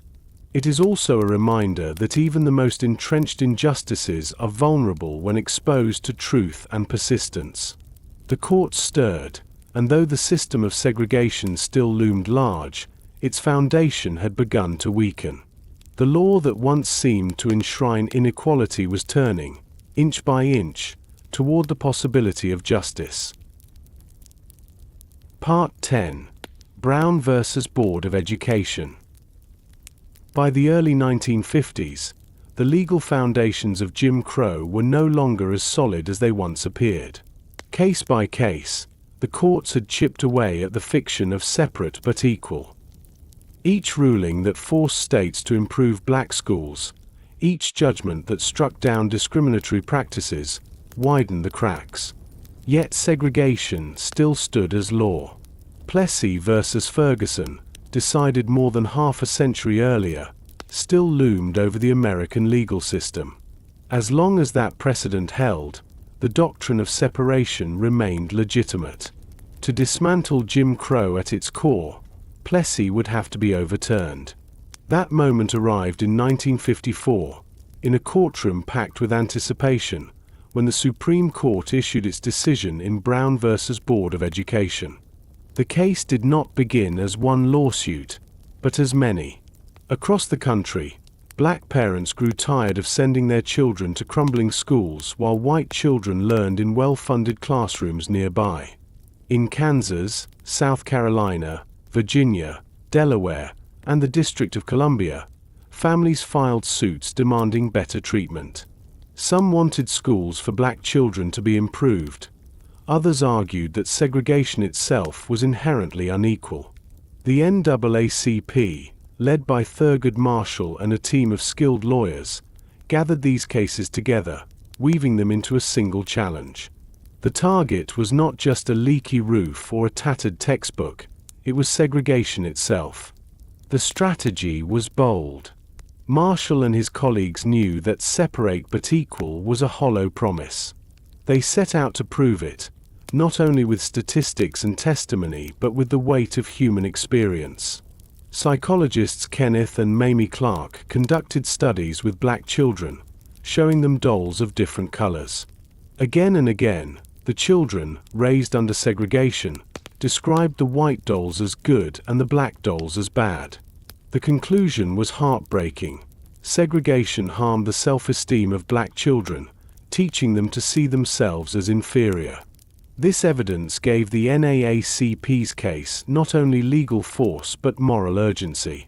Segregation was not just a policy, it was a wound inflicted on the spirit. The arguments reached the Supreme Court in 1952, and again in 1953 after a re-argument was ordered. Chief Justice Fred Vinson died before a decision could be reached, and President Dwight Eisenhower appointed Earl Warren to replace him. Warren, a former governor of California, brought with him a determination to achieve unanimity. He understood that a divided decision would weaken the impact, that only a united voice from the court could challenge the entrenched might of segregation. On May 17, 1954, the decision was announced. Warren read the opinion slowly, carefully, knowing its weight. The court declared unanimously that separate educational facilities are inherently unequal. With those words, Plessy's central doctrine collapsed. Segregation in public schools violated the Equal Protection Clause of the 14th Amendment. For the first time since Reconstruction, the Supreme Court had stood decisively on the side of equality. The impact was seismic. Across the South, leaders reacted with outrage. Politicians declared their intention to resist. Some states passed laws to delay or avoid compliance. Governors pledged that schools would remain segregated forever. White citizens' councils formed, dedicated to preserving Jim Crow through economic pressure and intimidation. The ruling had not yet been implemented, but its mere existence threatened the entire architecture of segregation. For black families, the decision carried a profound sense of hope. Parents who had watched their children walk past better schools on their way to inferior ones felt vindicated. Teachers who had struggled with hammer-down books felt a promise of change. Students who had grown up in divided classrooms glimpsed a future where their education might no longer be measured by the color of their skin. The law, which for so long had upheld separation, now spoke of equality. But change did not come quickly. The following year, In Brown 2, the court ordered that desegregation proceed with all deliberate speed. The phrase was vague, and segregationists used it as a shield to delay. Some districts closed schools rather than integrate. Others set up token programs, admitting only a handful of black students while leaving most schools unchanged.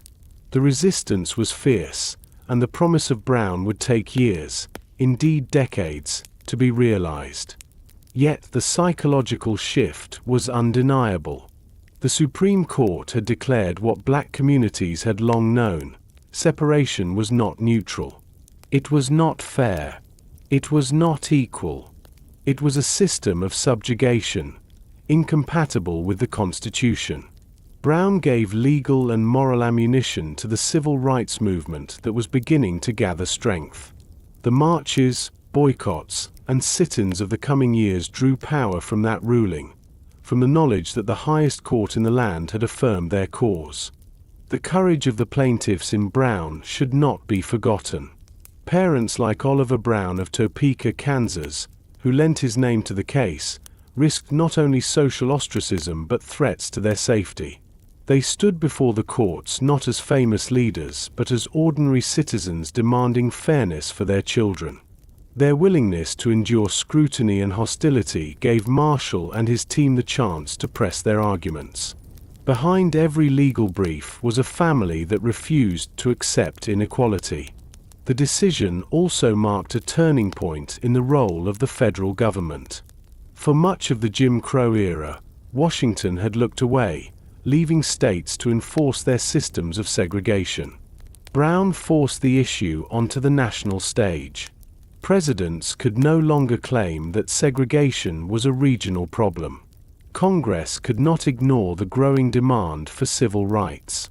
The court had spoken, and the question now was whether the rest of the government would act. Internationally, Brown carried meaning as well. The United States, locked in a Cold War with the Soviet Union, claimed to be the leader of the free world. Yet images of segregated schools and reports of racial violence undermined that claim. The decision allowed American diplomats to argue that the country was confronting its own contradictions. It became not only a domestic milestone but a symbol in global debates about democracy and human rights. Brown versus Board of Education did not end Jim Crow. Children continued to attend segregated schools for years afterward. Resistance in the South was organized and fierce. Violence erupted as integration was attempted, with images of mobs surrounding school children shocking the nation. Yet Brown marked the beginning of the end. It stripped away the legal justification that segregation had relied upon for nearly 60 years. It declared, in plain words, that the doctrine of separate but equal was a lie. The story of Brown is not only a story of courts and lawyers. It is a story of parents who wanted more for their children, of communities that refused to remain silent, of scholars and psychologists who revealed the human cost of prejudice. It is a story of persistence, of cases filed, appeals made, arguments repeated, until the edifice of Jim Crow began to crack. When Chief Justice Warren read the decision, he spoke not just to the lawyers in the courtroom but to a nation divided by race. His words were measured, but their meaning was revolutionary. They signaled that the time of unquestioned segregation was ending. The road ahead would be long and violent, but the direction had been set. Brown had lit a path, and generations would walk it toward greater equality. Part 11. Montgomery and Resistance. The Supreme Court's ruling in Brown v. Board of Education had shaken the legal pillars of segregation, but laws on paper do not always translate into changes on streets and buses. Across the South, resistance to integration hardened. Leaders spoke of defiance, schools dragged their feet, and many white citizens clung to the old order with renewed determination. Yet in this tense atmosphere, a new phase of the struggle began, one that would be carried not in legal briefs alone but in the actions of ordinary people refusing to move from their seats. The spark came in Montgomery, Alabama, a modest city that would become the stage for a drama of defiance and resilience that altered the course of American history. The city buses of Montgomery were rolling symbols of Jim Crow. Black passengers, who made up the majority of riders, were forced to sit in the back. If the white section filled, black riders could be ordered to give up their seats and stand, even if they had already paid the same fare. Drivers wielded authority with cruelty, sometimes driving away before passengers could sit, sometimes insulting them with slurs. For years, the indignities piled up, endured daily by maids, labourers, and students who relied on buses to reach work and school. Anger simmered, but open defiance was dangerous.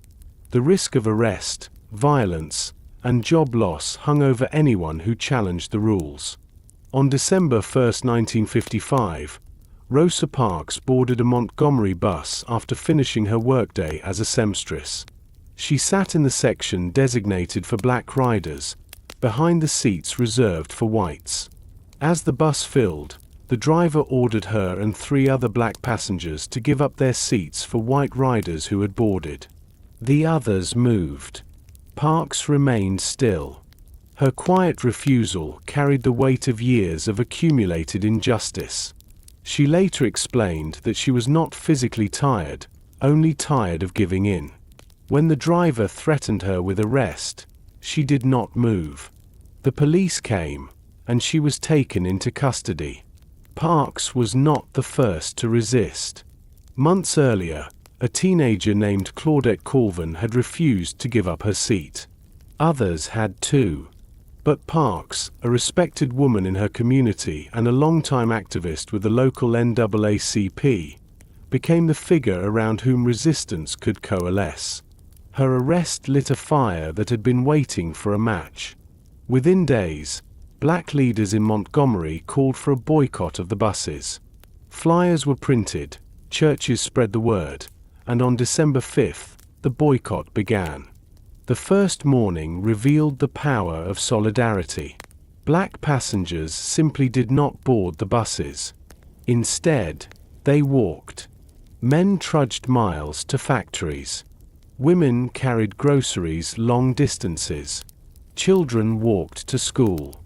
Carpools formed, with volunteers using cars to ferry workers across the city. The buses rolled half empty, their usual riders absent. White leaders assumed the boycott would crumble within days. They underestimated the determination of a community that had endured humiliation for too long. The boycott stretched not for days but for weeks, then months. Churches became organizing centers, where ministers preached encouragement and volunteers coordinated rides. It was in these gatherings that a young pastor, new to Montgomery, emerged as a leader. Martin Luther King Jr., only 26 years old, spoke with a voice that blended moral conviction with calm resolve.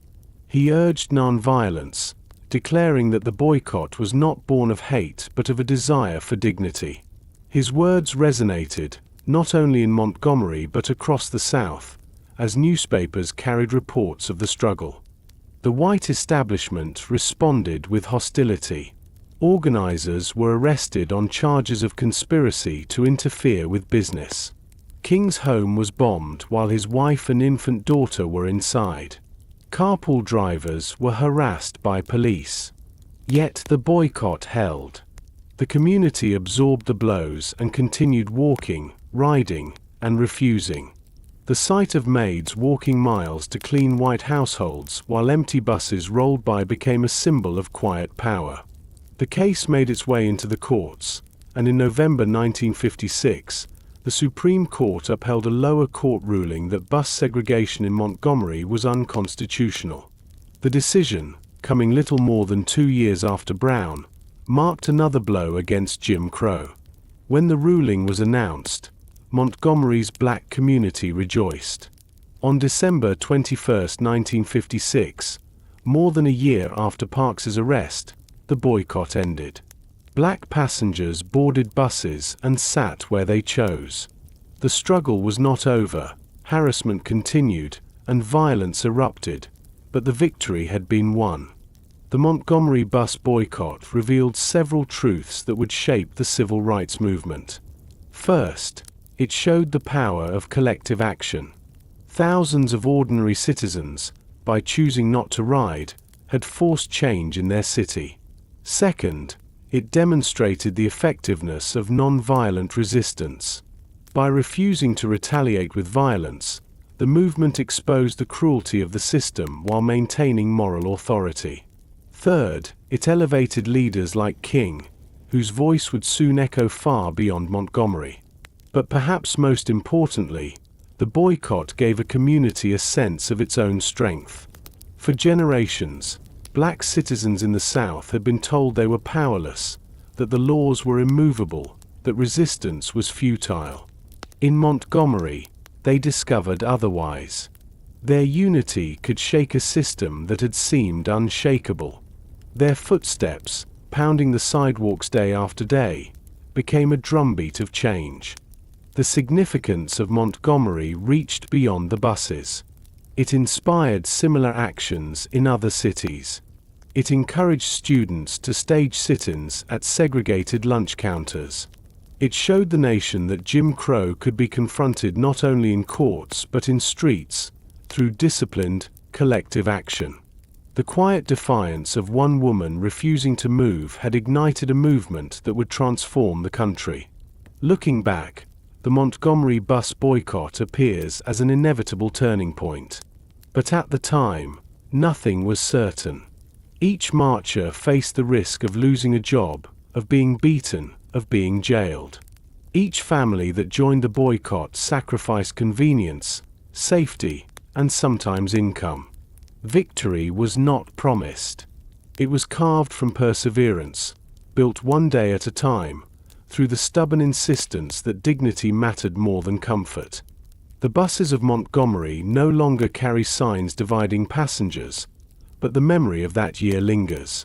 It reminds us that change can begin in the most ordinary of places: a city bus, a quiet refusal, a community walking together. It reminds us that resistance does not always roar. Sometimes it whispers, sometimes it sits still, sometimes it simply says no. And in that refusal, history turns. Part 12. Little Rock to Birmingham.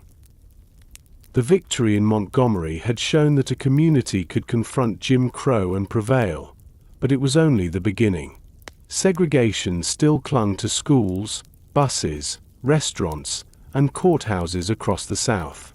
Brown v. Board of Education had declared separation in education unconstitutional, yet years after the ruling, most Southern classrooms remained divided.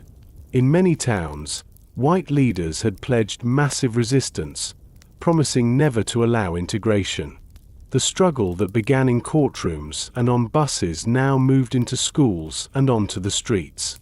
Two cities, Little Rock and Birmingham, would become symbols of that struggle, their names etched into the story of civil rights as places where children and teenagers stood at the front lines of history. In 1957, 3 years after Brown, the city of Little Rock, Arkansas, became the stage for a showdown. The local school board had agreed, reluctantly, to integrate Central High School, one of the largest and most prestigious in the South. 9 black students, carefully chosen for their strength and determination, were selected to enroll. They were called the Little Rock Nine. Their decision was not taken lightly. Each knew the hostility they would face. On the first day of school, September 4th, they approached the campus. What greeted them was not the promise of education but a wall of hatred. A mob of angry white citizens surrounded the school, shouting insults and threats. Arkansas Governor Orval Forbes had ordered the National Guard to block the students' entry, not to protect them, but to prevent them from attending. Photographs captured the image of Elizabeth Eckford, one of the 9, walking alone through a sea of jeering faces, clutching her books as people screamed behind her. She was only 15 years old. The image spread across newspapers, shocking the nation. America's commitment to equality, proclaimed in law, was being mocked in the streets. President Dwight Eisenhower, reluctant at first to intervene in civil rights matters, could not ignore the crisis. He federalized the Arkansas National Guard and sent in paratroopers from the 101st Airborne Division to escort the students. Soldiers with bayonets fixed formed a protective line as the Little Rock Nine entered Central High. For the first time since Reconstruction, federal troops had been sent to enforce the rights of black citizens against a southern state. The symbolism was profound. The authority of the federal government stood behind these children. Yet the reality inside the school was grim. The nine endured daily harassment, spitballs, insults, shoves in hallways, isolation in classrooms. They bore it with dignity, finishing the year despite the torment, proving that courage could sit quietly at a school desk and still change history. The battle for integration spread across the South, often meeting fierce resistance. Some states closed schools rather than admit black students. Others created private academies for white children, leaving public schools to wither. Yet each confrontation made headlines, forcing the nation to see what segregation truly meant. The fight was no longer hidden in rural courthouses or quiet towns. It was televised, broadcast into living rooms, undeniable. By the early 1960s, the movement pressed further, demanding not only education but freedom in all public spaces. The city of Birmingham, Alabama, became the next epicenter. Known for its rigid segregation and violent police force, Birmingham was a place where the machinery of Jim Crow was deeply entrenched. Activists, led by Martin Luther King Jr. and the Southern Christian Leadership Conference, targeted the city for a campaign of nonviolent protest in 1963. Their strategy was to fill the jails, to overwhelm the system, to expose the cruelty of segregation before the eyes of the nation. At first, adults hesitated to risk their jobs and safety. Then the movement turned to the young. Children, some as young as 6, began to march. They filled the streets, singing freedom songs as they walked toward downtown. Police Chief Eugene Bull Connor responded with ferocity. Fire hoses blasted children across sidewalks, the water strong enough to tear bark from trees. Police dogs lunged at teenagers. Images of children knocked down by jets of water and bitten by dogs appeared in newspapers and on television. The brutality was undeniable, and it horrified the world. The Birmingham campaign brought Martin Luther King Jr. to a jail cell, where he penned his famous letter from Birmingham jail, a calm yet searing defense of nonviolent protest. He wrote that waiting for justice was itself a form of oppression, that justice too long delayed is justice denied. His words, smuggled out of the cell, became a manifesto for the movement, articulating the moral urgency of change. The protests continued until Birmingham's white leaders, under national pressure, agreed to negotiate. Segregation in public facilities would be eased, and employment opportunities would open. The victories were partial, but the images from Birmingham had achieved something greater. They had moved the conscience of the nation. People who had once ignored the struggles of the South now saw children facing water hoses and dogs, and they could not look away. From Little Rock to Birmingham, the pattern was clear. The struggle against Jim Crow was being fought not only by seasoned leaders but by the youngest members of the community. Teenagers carried books through hostile mobs. Children sang as they marched toward police lines. Their innocence, set against the fury of segregation, exposed the system's cruelty more powerfully than words alone ever could. The events in these cities also revealed the interplay of law, protest, and media. Brown had provided the legal foundation, declaring segregation unconstitutional. Montgomery had shown the power of collective nonviolent resistance. Little Rock demonstrated that the federal government could and would act when defiance threatened the nation's image. Birmingham proved that television cameras could transform local brutality into national outrage. Together, they built momentum, each event stacking upon the last, carrying the movement forward. Jim Crow still held fast in much of the South. Restaurants, hotels, and schools remained divided. Violence and intimidation were constant companions. Yet the cracks were spreading. Children had shown that even the youngest could challenge injustice. Federal troops had marched to protect teenagers in a schoolyard. Ministers had filled jails with their bodies to prove a point. The world was watching, and America could no longer pretend that segregation was merely a regional custom. It was a national wound. The names Little Rock and Birmingham became shorthand for courage and cruelty, for the bravery of children and the brutality of those who opposed them. They remind us that change often comes from unexpected places, that young voices can carry a movement when older ones falter, that innocence can reveal injustice with piercing clarity. The story of Jim Crow is filled with pain, but in these moments, it is also filled with hope. Hope carried in the footsteps of children marching down southern streets. Hope carried in the steady walk of a 15-year-old girl past a jeering mob. Hope carried in the songs that rose even as fire hoses fell. Part 13. The March on Washington. By the summer of 1963, the struggle against Jim Crow had reached a point of undeniable urgency. The courts had spoken in Brown v. Board of Education, declaring segregation unconstitutional. The streets had echoed with footsteps in Montgomery, with the cries of children in Birmingham, with the resolve of communities who would not move. Yet segregation remained deeply entrenched. Schools were still separate in many places, voting rights were still obstructed, and violence shadowed every advance. The time had come for the movement to show its strength not only in local boycotts or city marches, but on the national stage. Out of that need grew the March on Washington for Jobs and Freedom, one of the most iconic demonstrations in American history. The march did not begin as a single idea. It was the product of years of organizing, of countless meetings in churches, union halls, and living rooms. Of Philip Randolph, the veteran labor leader who had once threatened a march during World War II to protest discrimination in defense industries, revived the concept. He envisioned a mass gathering in the nation's capital, a demonstration that would unite demands for economic justice with the call to dismantle segregation. The timing felt right.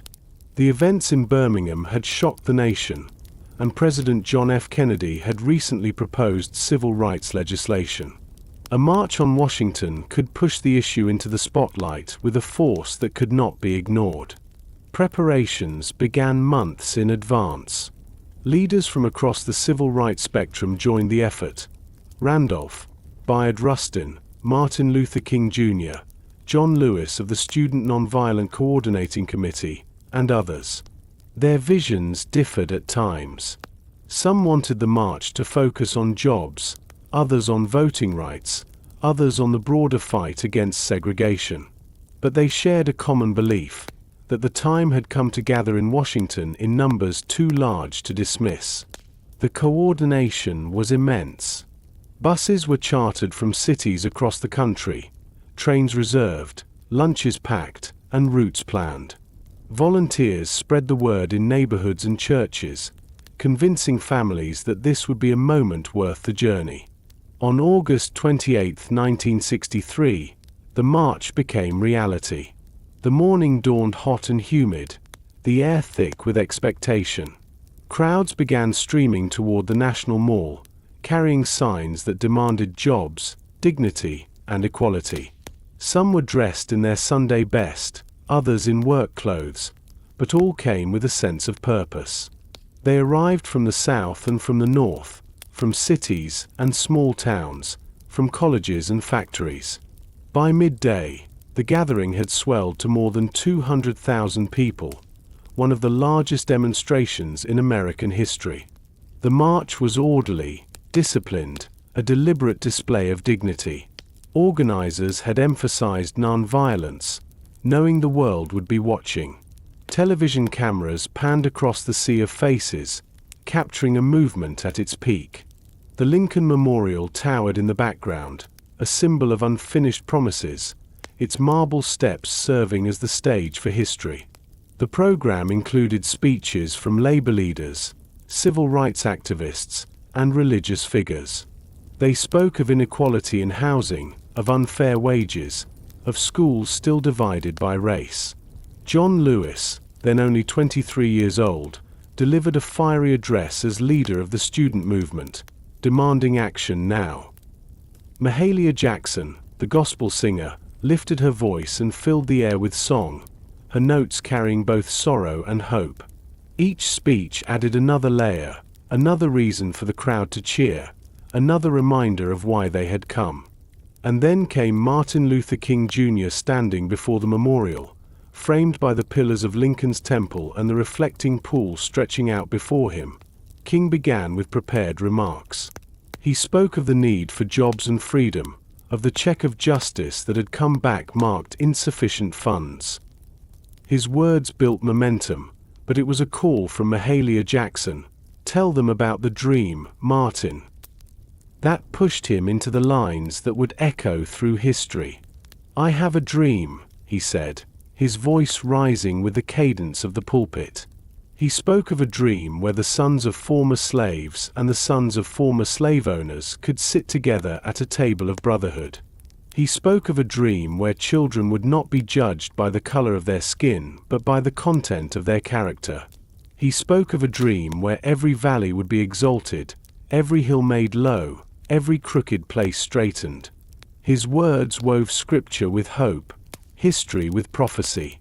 The crowd responded with waves of applause, their voices joining his in a chorus of belief. The speech became more than a moment. It became a vision, one that transcended policy debates and legislative battles. It painted a picture of the world as it might be, a world where Jim Crow's signs and customs would be relics of the past. For those in the crowd, the words were electrifying. For those watching on television, they carried the movement into homes across the nation. For the world, they became a symbol that America was wrestling with its conscience. The march ended peacefully, a testament to the discipline and unity of the movement. Organizers had achieved their goal, to demonstrate strength without violence, to show the nation and the world that the fight for civil rights was not a fringe demand but a mainstream call for justice. The images of that day, crowds filling the mall, King at the podium, signs raised high, became icons of the 20th century. Yet even as the crowd dispersed, the struggle continued. Within weeks, the bombing of the 16th Street Baptist Church in Birmingham would kill 4 young girls, a grim reminder that victories were fragile and resistance fierce. The march had not ended Jim Crow, nor had it guaranteed passage of the Civil Rights Act. But it had crystallized the demand for change. It had shown the movement's breadth and unity. It had declared, before the seat of government, that America could not remain divided forever. The March on Washington stands as both a moment of triumph and a turning point. It was triumph in its sheer scale and its peaceful discipline. It was a turning point because it helped push forward the legislation that would follow, the Civil Rights Act of 1964 and the Voting Rights Act of 1965. It marked the moment when the struggle, long confined to southern buses, schools, and streets, stood openly in the heart of the capital and demanded the attention of the nation. For those who were there, the memory remained vivid. The heat of the sun on the mall, the sound of voices lifted together, the sight of King raising his arms as his dream rolled forth across the crowd. For those who came later, it remains a reminder that change is made not only in courts or legislatures but in the gathering of people who believe in something greater than themselves. Jim Crow was not yet finished in 1963, but the March on Washington showed that its days were numbered. It revealed the strength of unity, the power of nonviolence, and the moral force of a dream spoken aloud. It was a moment when hope filled the air of the Capitol, a moment when the nation glimpsed what it might become, and a moment that history still carries as a beacon of possibility. Part 14. The Civil Rights Act and Voting Rights Act. The March on Washington had shown the strength of a united movement. Hundreds of thousands had gathered peacefully in the nation's capital, demanding that America live up to its promises. The sound of King's Dream still echoed across the reflecting pool, but the reality of Jim Crow did not dissolve in applause. In the months that followed, violence returned with cruel force. The bombing of the 16th Street Baptist Church in Birmingham killed 4 young girls as they prepared for Sunday service. Beatings, shootings, and intimidation continued across the South. Yet rather than crush the movement, these horrors only deepened its urgency. Out of pain came determination, and out of determination came 2 of the most important pieces of legislation in American history: the Civil Rights Act of 1964 and the Voting Rights Act of 1965. The push for civil rights legislation had been building even before the march.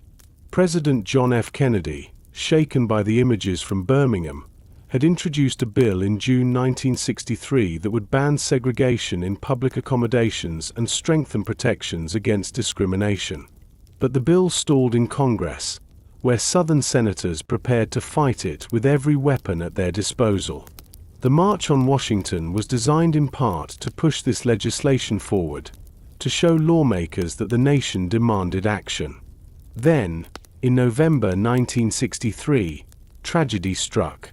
Kennedy was assassinated in Dallas, and the weight of his unfinished work fell onto the shoulders of his successor, Lyndon B. Johnson. Johnson was a Southerner, raised in the Texas Hill Country, a man who understood the mindset of segregationists. But he also carried the memory of teaching poor Mexican-American children as a young man, and he had inherited Kennedy's cause. In his first address to Congress after the assassination, Johnson invoked Kennedy's memory and urged lawmakers to pass the Civil Rights Bill as a tribute to the fallen president. His skill in maneuvering legislation was unmatched. Using persuasion, pressure, and persistence, he pushed the bill through despite filibusters that lasted for weeks. On July 2, 1964, Johnson signed the Civil Rights Act into law. The ceremony took place in the East Room of the White House, crowded with leaders of the movement who had fought for this moment, King among them. With the stroke of a pen, segregation in public accommodations became illegal. Restaurants, hotels, theaters, and stores could no longer deny service on the basis of race. The law also outlawed discrimination in employment, creating the Equal Employment Opportunity Commission to enforce it. Title VI of the Act barred discrimination in programs receiving federal funds, meaning schools and universities that practiced segregation risked losing support. The law was sweeping, the most significant civil rights legislation since Reconstruction. Yet its passage did not erase Jim Crow overnight. In many places, business owners resisted, closing establishments rather than serve black customers. Schools still fought integration. Discrimination in hiring remained entrenched. But the Civil Rights Act gave activists a powerful new tool. The law itself was now on their side. They could walk into a restaurant, demand service, and know that refusal was illegal. They could apply for jobs and know that discrimination could be challenged. The balance had shifted, though the struggle was far from over. Even as the ink dried on the Civil Rights Act, another injustice loomed large. The right to vote, guaranteed by the 15th Amendment, was still denied to millions of black citizens across the South. Literacy tests, poll taxes, and intimidation at courthouses had kept voter rolls thin. In some counties, despite large black populations, not a single black citizen was registered. Without the ballot, communities remained vulnerable. Segregation might be outlawed on paper, but without political power, enforcement could be ignored. The fight for voting rights came to a head in Selma, Alabama, in 1965. Activists, including the Student Nonviolent Coordinating Committee and the Southern Christian Leadership Conference, launched a campaign to register voters. They faced relentless opposition. Sheriff Jim Clark of Dallas County wielded force with violence, beating demonstrators and jailing organizers. The struggle reached its peak on March 7th, when marchers set out from Selma to walk to the state capitol in Montgomery.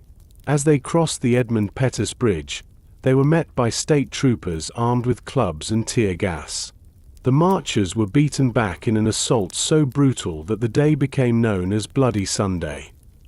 Television cameras captured the violence, broadcasting it into homes across America. The images of peaceful marchers trampled and bloodied shocked the conscience of the nation. 2 weeks later, thousands returned to the bridge. Under federal protection, they marched the 50 miles to Montgomery, their footsteps a steady drumbeat of determination. King walked at the front, alongside clergy, activists, and ordinary citizens who had come from across the country. The march ended on the steps of the Alabama State House, where King declared that the struggle would continue until justice rolled down like waters. The pressure was too great to ignore. On August 6, 1965, President Johnson signed the Voting Rights Act into law. It suspended literacy tests, authorized federal examiners to oversee voter registration, and required states with histories of discrimination to obtain federal approval before changing voting laws. The effect was immediate and dramatic. Within months, hundreds of thousands of black citizens were registered to vote. Communities that had long been silenced found their voices. The ballot box, once barred by intimidation and fraud, began to open.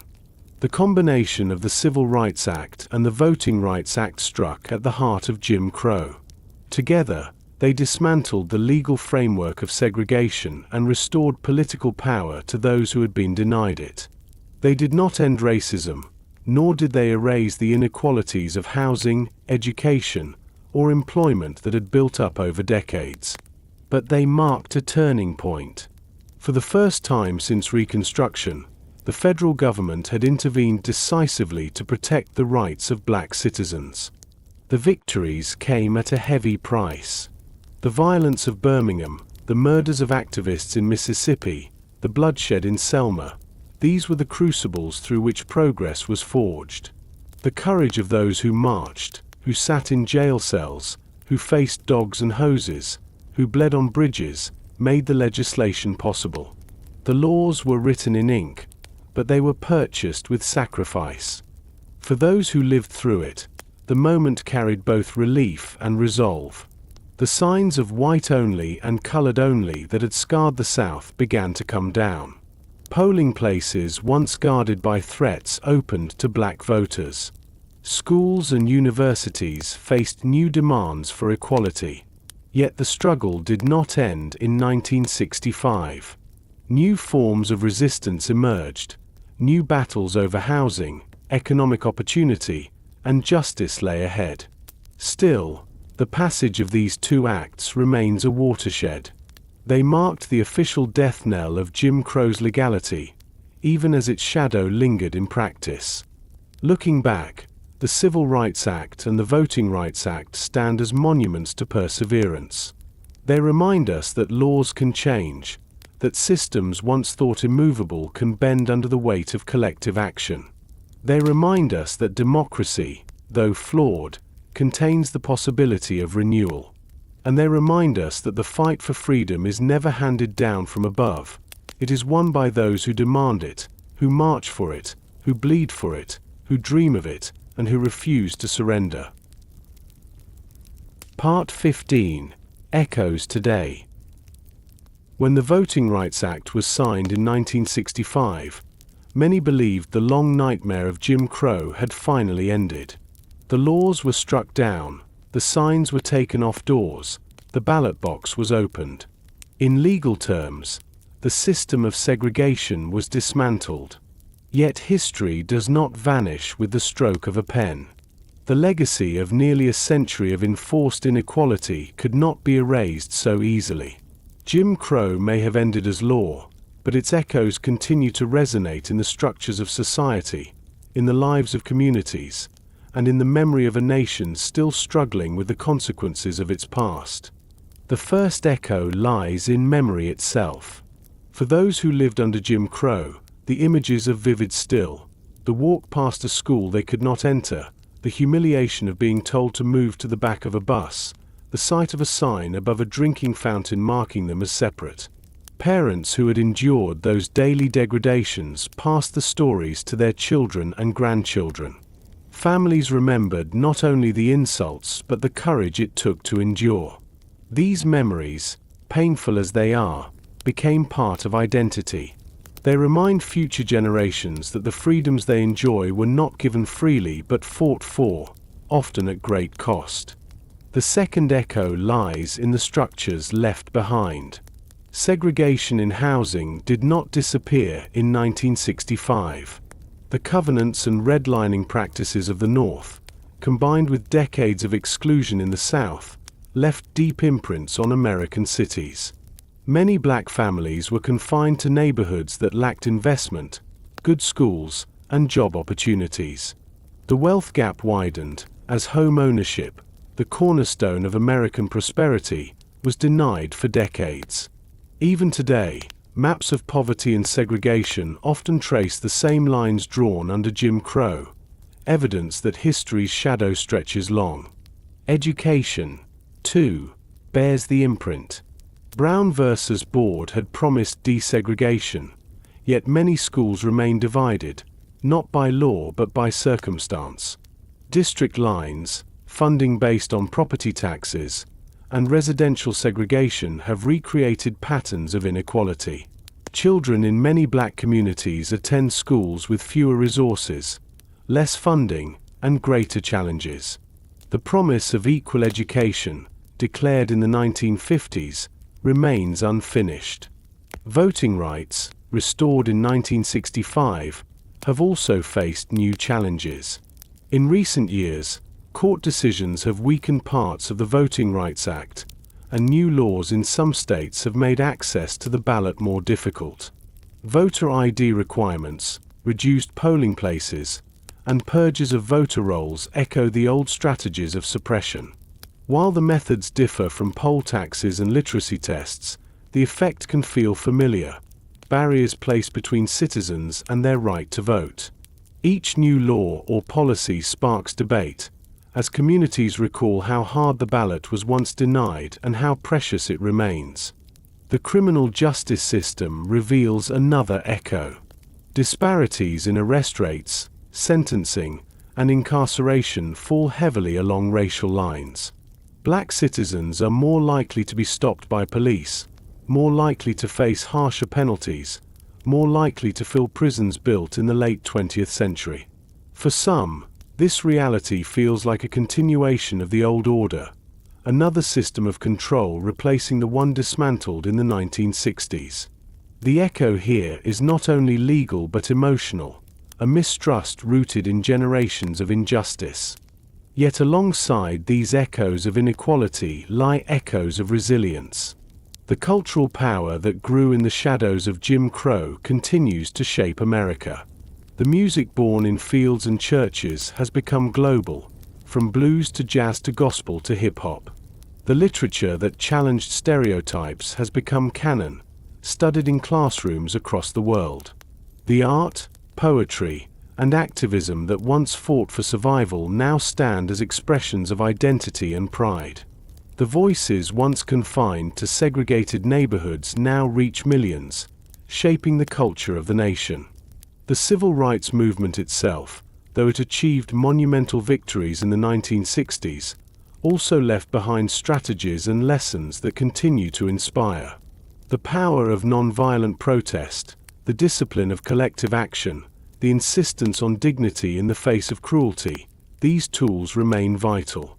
New generations, confronting new challenges, look back to Montgomery, Birmingham, and Selma for guidance. The The footsteps of those marchers echo in modern demonstrations, where citizens once again fill streets demanding justice. The question of memory is perhaps the deepest echo. How does a nation remember Jim Crow? In some places, monuments to segregation and resistance stand tall, reminding visitors of the struggle.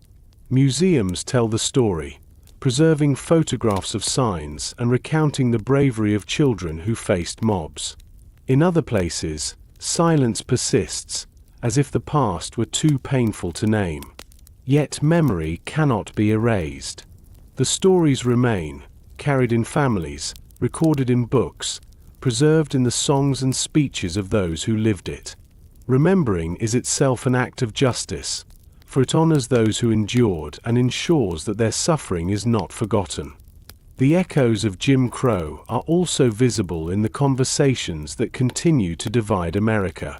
Debates about policing, voting, education, and economic inequality often carry the weight of history, even when not named directly.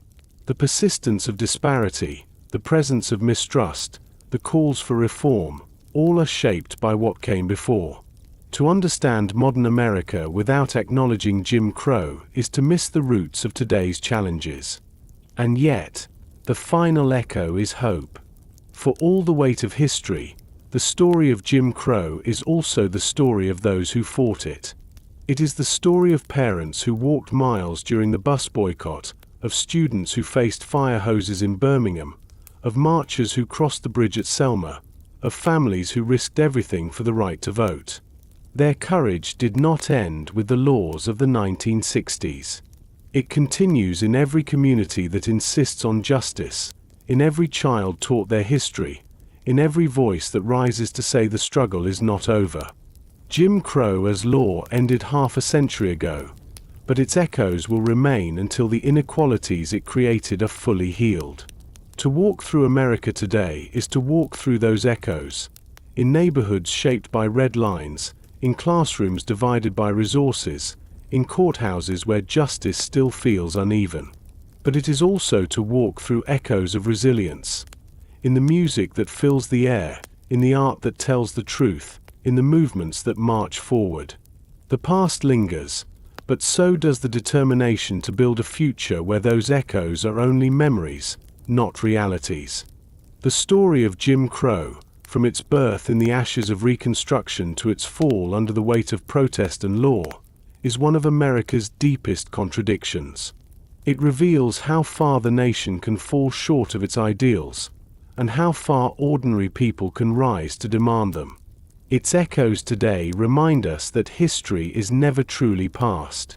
It shapes the present, and it calls the future to account. The struggle that began long ago continues, carried in the voices of new generations, still demanding what was promised: equality, dignity, and freedom. And so, our journey through the long shadow of Jim Crow comes to a close. From the broken promises of Reconstruction to the quiet strength of families who endured, from the marches on Southern streets to the laws that finally struck segregation down, this chapter of history reminds us how fragile freedom can be, and how powerful ordinary people become when they refuse to surrender their dignity.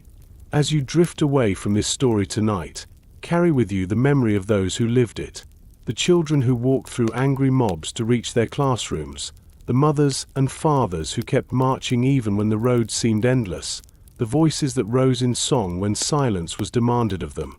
Their struggle reshaped the nation, and their courage continues to echo today. If this story touched you, please take a moment to like this video and subscribe for more journeys into history told in this calm and reflective way. I'd love to hear from you.